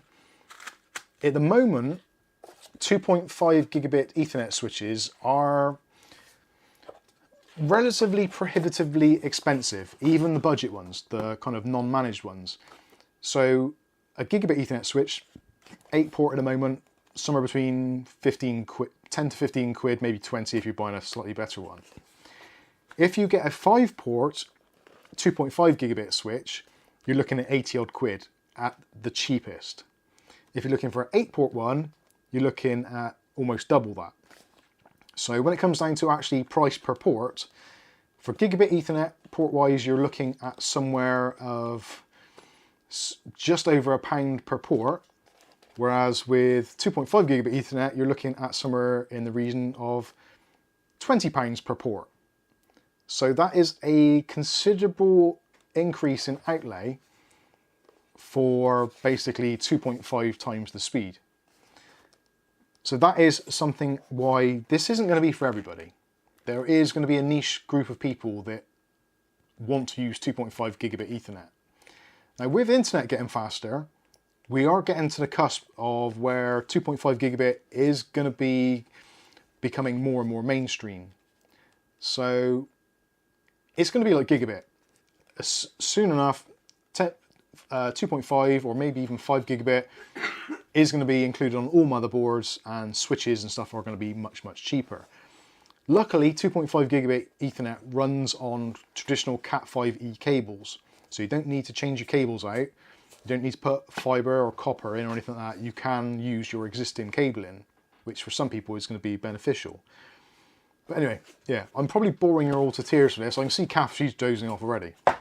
So that is a kind of work in progress. I have got our friends at Asus Store, or actually they are just about to release a brand new 5-port 2.5 gigabit Ethernet switch, which they promised faithfully they're going to send me to do a review on. So this ties in really nicely with that.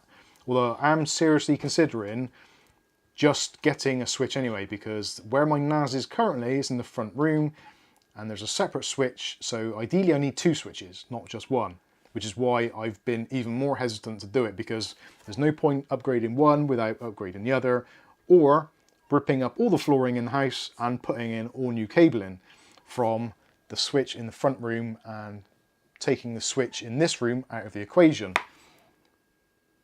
So yeah, do I spend best part of 200 quid on a network switch, or do I rip up all the carpet and flooring? Or do I just not bother and just do a straight cable to cable? You can do that if you want to. You can actually just use a crossover cable and network PC to PC or NAS to PC. You can do it that way. So you don't have to buy a switch, just to kind of get that out there. Anyway, moving on. Welly Bob, thank you very much for the super chat. It says, here's a fiver towards the 2.5 gigabit switch. That has just bought me 1/4 of a port. Thank you very much. Sorry, that sounds disingenuous. Thank you very much. Kath's look at me, she's giving me evils now. Give me actual evils. Thank you, Bob. You know where I'm coming from, I'm only playing. What those glowing white eyes? Stare at you. Go back up to... Go back up to where we go. So there's probably been some questions. Let's have a look. So, aesthetically pleasing YouTube name. The NAS you used, did you assemble it yourself? Please share some light on it, or let me know if you made a video on it. I have made videos on it. The one that I currently use predominantly, because we have got 4 or 5 NASes, they don't all get used at the same time, but there is one which I use predominantly more than the others, and that is the Synology, the DS420 Plus. And that is the 4-bay version, which is actually in the front room, which basically backs up all of our video work and most of our PC stuff. So that is what I use on a daily basis. The other ones I use, there is the Asus Store, the Drive Store, no, is it Drive Store 2? Net Store. It's the one with the HDMI output. I can't remember what it's called, but it's a 2-bay version with HDMI output, Intel chipset. It's actually really good, but it doesn't have enough bays really to be able to have enough of a backup for my work stuff. So that's mostly videos and all that kind of stuff, and just random stuff. The other one is the Asus Store, the 3302T, which is the new upgraded version of the 1102T. The other one is, what's it, 5302? I can't remember the model number. And we've just had one this week as well from QNAP. And we did have also the DS220 Plus, which is another dual bay. So yeah, lots of NASes. Hopefully that all makes sense. There's some more super chats coming there. So we've got, I'm not sure what that sign is. It's the Indian money. Is that rupees or no? I'm so ignorant when it comes to money in other countries. But whatever it is, there's 400 of them. God bless you. Aesthetically pleasing YouTube name. Thank you very much. And also from our good friend O'Reilly, £10 there. So £10 towards your 2.5 gigabit switch. PS, I am never leaving my fibre internet ever again. Hotel Wi-Fi sucks. It does. Hotel Wi-Fi, and the last time we went on holiday, granted was a long time ago, probably 2012, and the Wi-Fi at the holiday resort even wasn't great. It was painful actually. But I like it. Kath likes it because we get away from it. Aesthetically pleasing YouTube name says it is rupees. Oh, I did get it right, excellent. About £4. Thank you so much. We appreciate that. Kath says thank you as well. Wild Bill says, do you do parts wanted on the Discord? Because I looked and couldn't find it. No, actually, that's not. No, not something that we've done. But we could. Potentially, we could do, yeah. So yeah, almost like an Amazon wish list type thing. So things that we would like to be able to review but don't have. No, he means like if people are trying to build a PC and then somebody else. Oh yeah. Sort of thing. Well, yeah, I don't know do you mean or that other people that are on the Discord want to buy parts? Because that kind of comes in the items for sale, I suppose. Maybe we could change that so you can add in there wanted. That might work. Can you go up to... Welly Bob says, I want a 2.5 gigabit switch, 8-port please. Yeah, I do as well.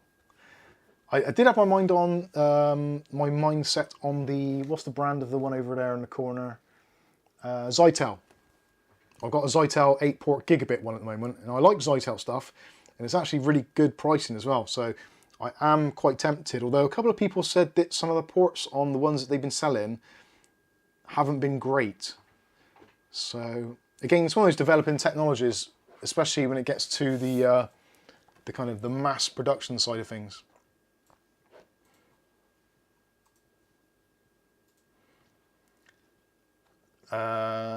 Where we get to?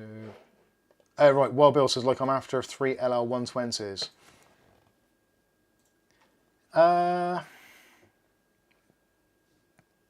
It is, yeah, I kind of get where you're coming from with that, Bill.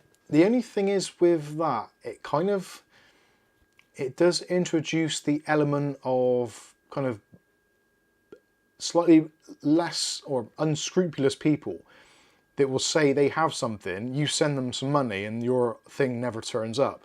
At least with, at the moment, how we got it set up for the for sale thing, you actually have to take a physical picture with your name and your address and your username and the date and all that kind of stuff on there. So you do actually have to prove that you have the things, whereas, yeah, it potentially could get a little bit tricky with wanted items. But it's something we could certainly look at.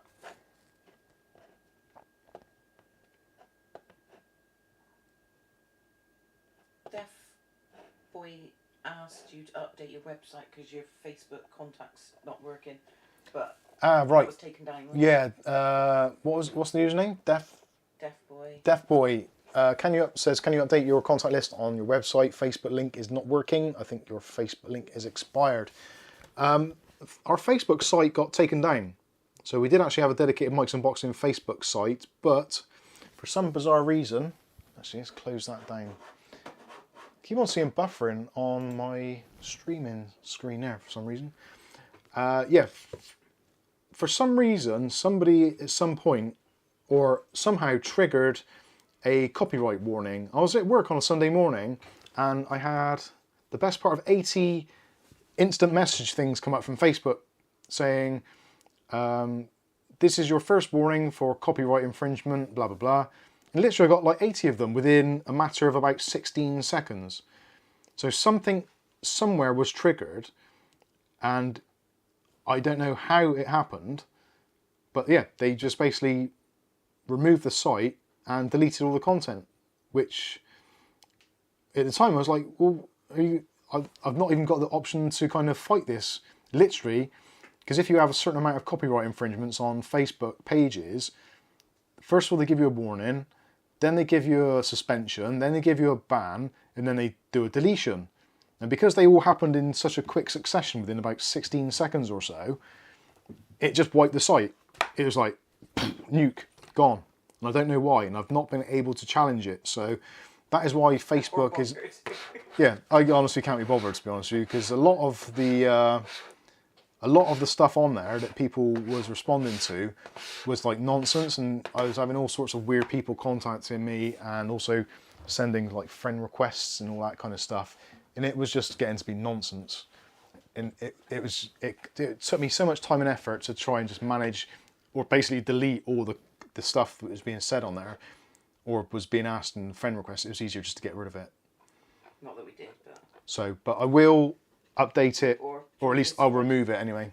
Yeah, if you want to get in contact, Discord is the best one to do. I am on Discord most of the working day, or waking day I should say, because literally I start work at, well, I turn on, no, I'll rephrase it. I'm actively looking on the sort of YouTube and Discord from somewhere around about the 8 o'clock mark in the morning. Then I go for a shower, get ready, do stuff, and maybe have some food, cup of tea, etc. But then from then on, it's pretty much all day until kind of when I go to bed at night, where if someone pings me, generally, I will get back to them. What's that? Really random reviews. Oh no, that's not what I was looking for. Facebook sucks. It does. Johnny G says, good evening all, liking the chill stream. That's what it's all about. It's Saturday evening and life is far too short to get all upset about stuff, so we just chill, take things easy.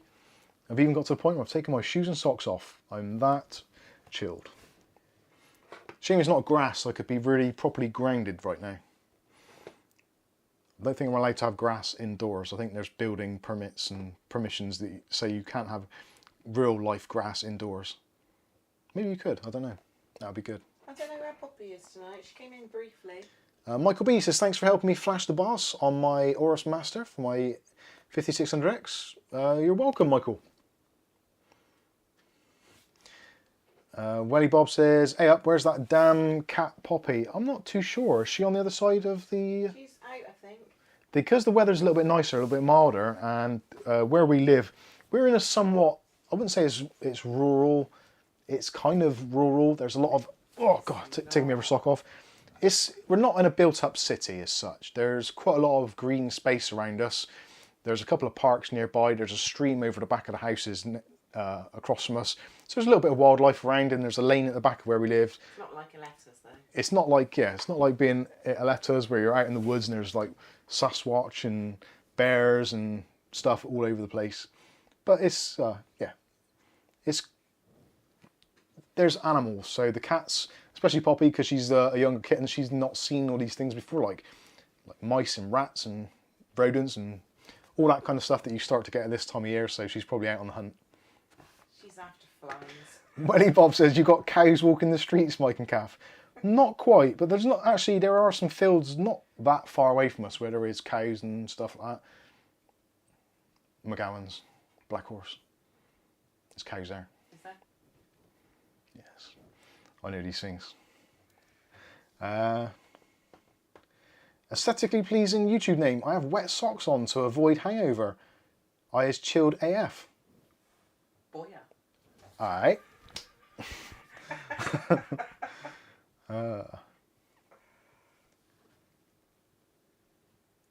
James Brock says, at really random reviews, YouTuber only loves Corsair cases, Gigabyte UD Mobos and Mugen 5s. I know exactly who that is. That has got to be Kerry Holzman. I can know that just by those three items. Aletta says, Bigfoot and I are buds. Good to hear it.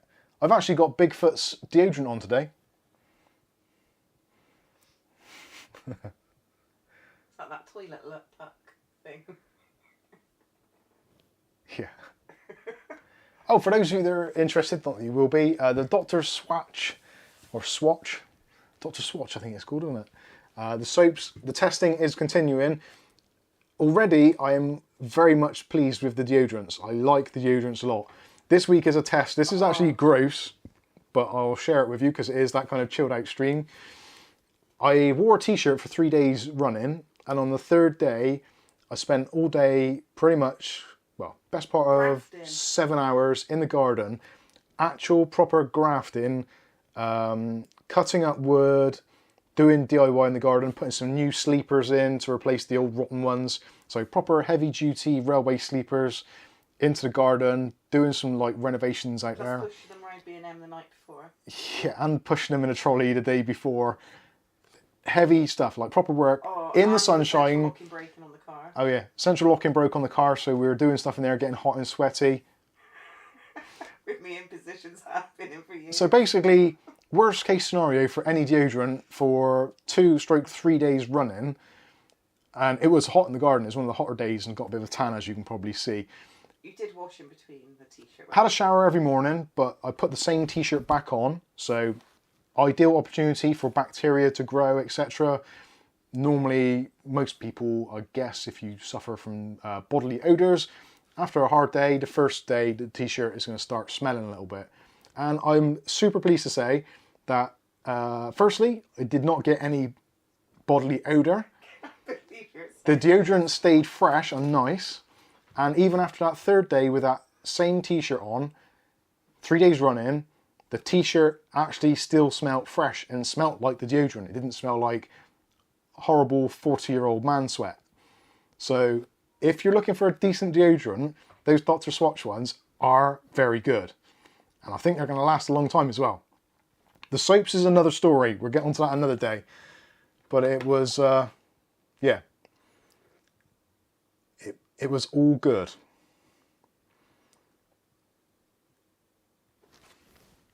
Just looking for the comments there. It's all gone pretty quiet. I was like, uh-oh, Mike's on one again. But yeah, I'm a slightly overweight dude. I know this, and some of us slightly overweight dudes do sweat a bit. And I wouldn't dry, but I wasn't sweating streams. And actually, thinking about it, actually, I didn't really sweat a great deal. It wasn't like dripping. And the fact it's natural stuff, I like it a lot. So, anyway, moving on. No aluminum. It doesn't have any aluminum or aluminium or all that stuff. James Brock says, bingo! Did everyone know he got swatted while doing a live stream? Yes. I actually watched that, it was quite fun. But he was being a dick, so... Not that he deserved to be swatted, because no one deserves to be swatted, but... the first rule of law enforcement is, regardless of if you know your rights or not, if there's a situation where there's a policeman with an automatic firearm or just basically has got a gun, don't argue with them. Do as they say and get it over and done with. They'll soon realise that it's all nothing and they've been hoaxed or whatever. Get it done. But he pushed their buttons, and you shouldn't do that. Law enforcement are doing a job, or at least trying to. Ugly Bob says, sweating like Linus trying not to drop a 3090 Ti.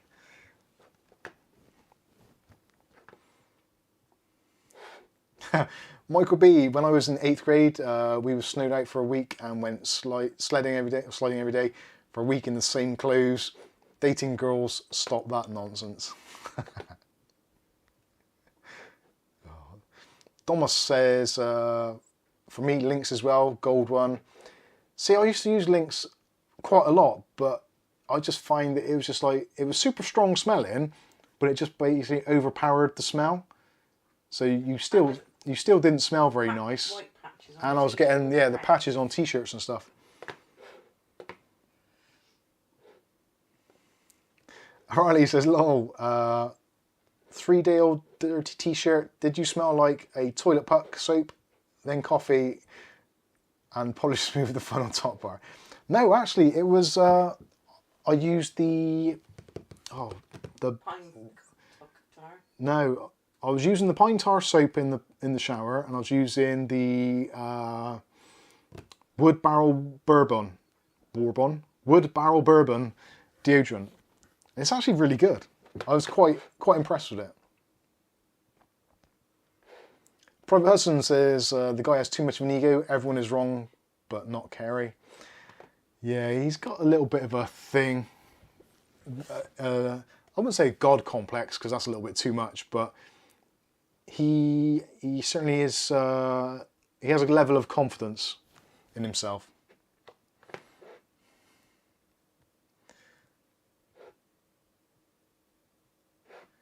Assisting pleasing new tuning. I missed some stuff. Was that with the policeman and rifles? Yeah, it was, yeah.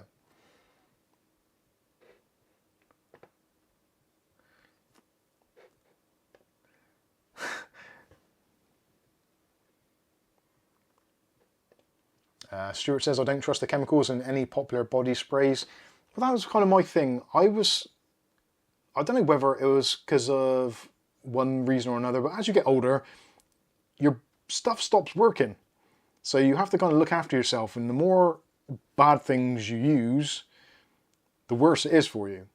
So try and... It's making your t-shirts that stain, yeah, those stains. Considering what it was doing to the fabric of my t-shirts with the deodorants, I dread to think what it was doing to my skin and on the insides.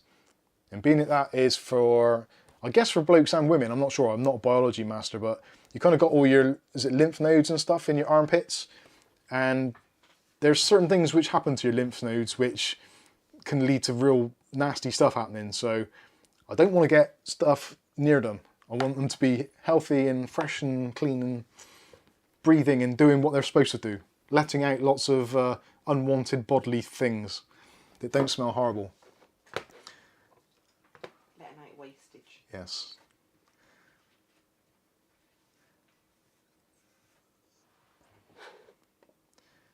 James Brock says, I had this week a lot of American bourbon.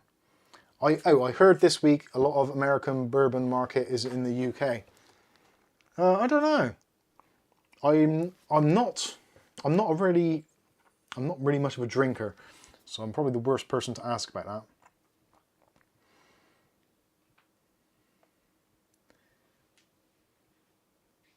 Okay.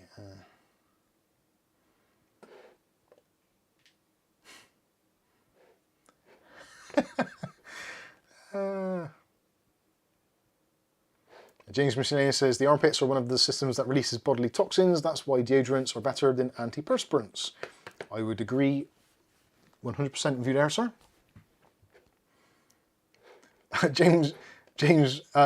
Blake says, I'm just back from refilling my JD and Coke when you said that.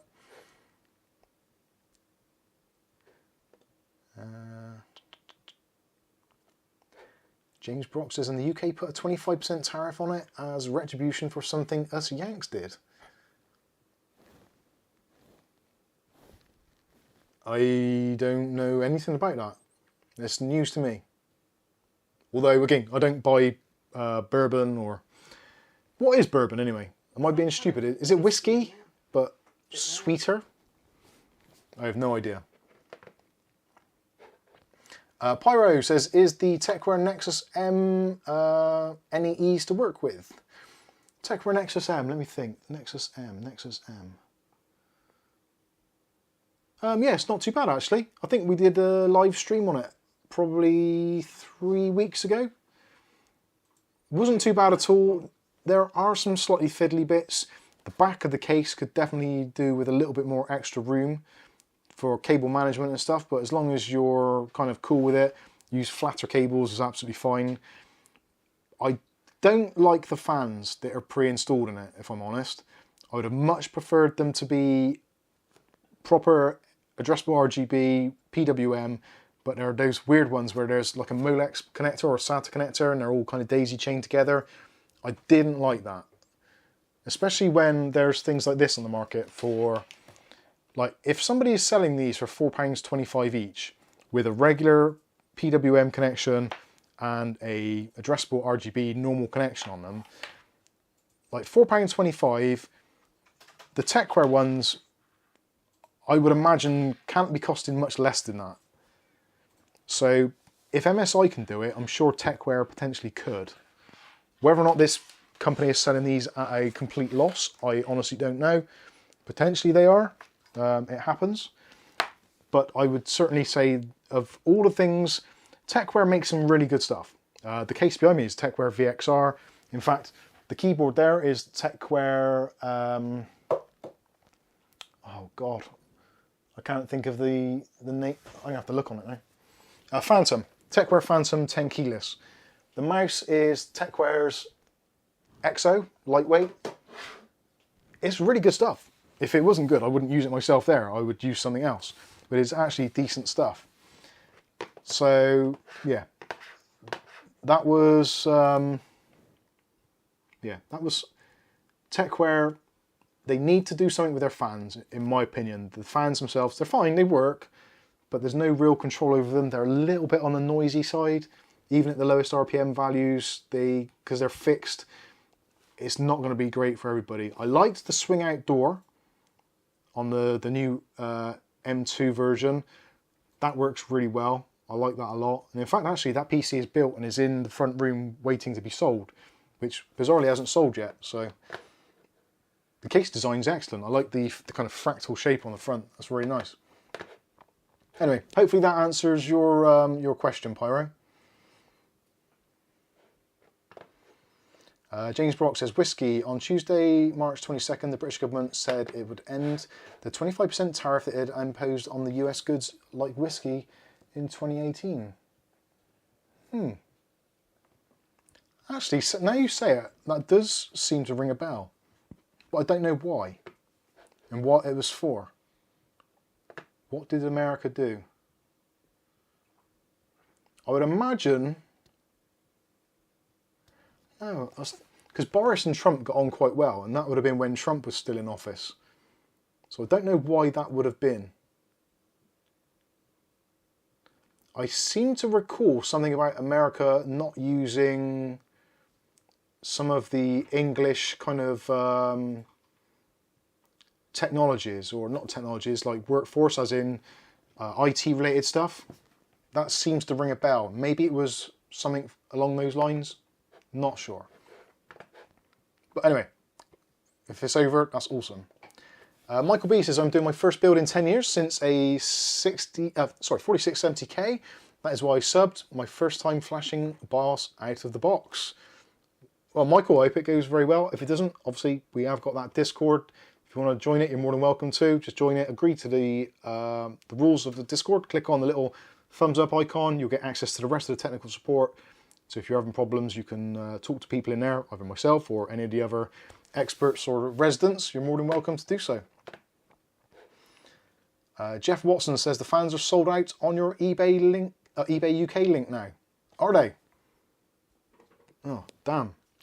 They did sell out last week as well, because when we posted it originally on the community tab forum, community tab links, somebody said that they went out of stock, but they did come back in stock, so they are getting quite a few.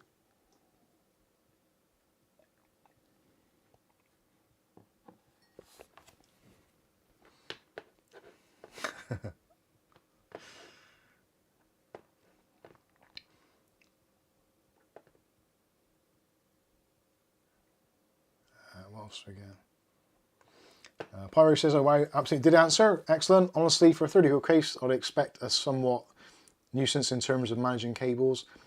The cable management itself actually wasn't too bad, and the worst part of the cable management is all related to those fans.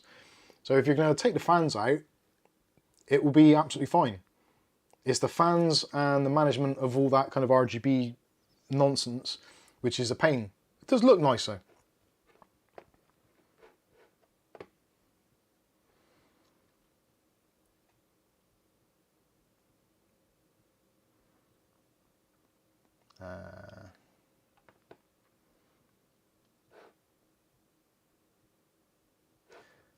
Domas says, I don't believe they will get more because now they only add 56 more to the stock.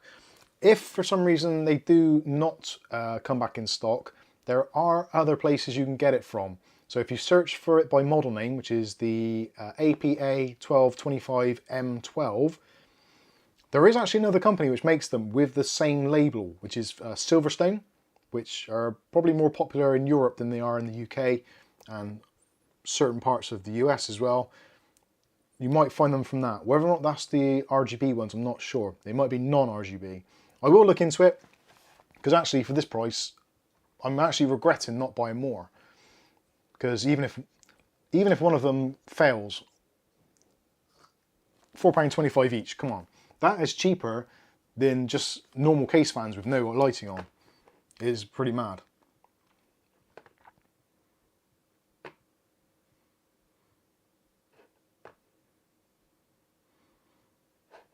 Letter says, my Thermaltake View 51 case is awesome. I love it. Best case mic reviewed on the channel.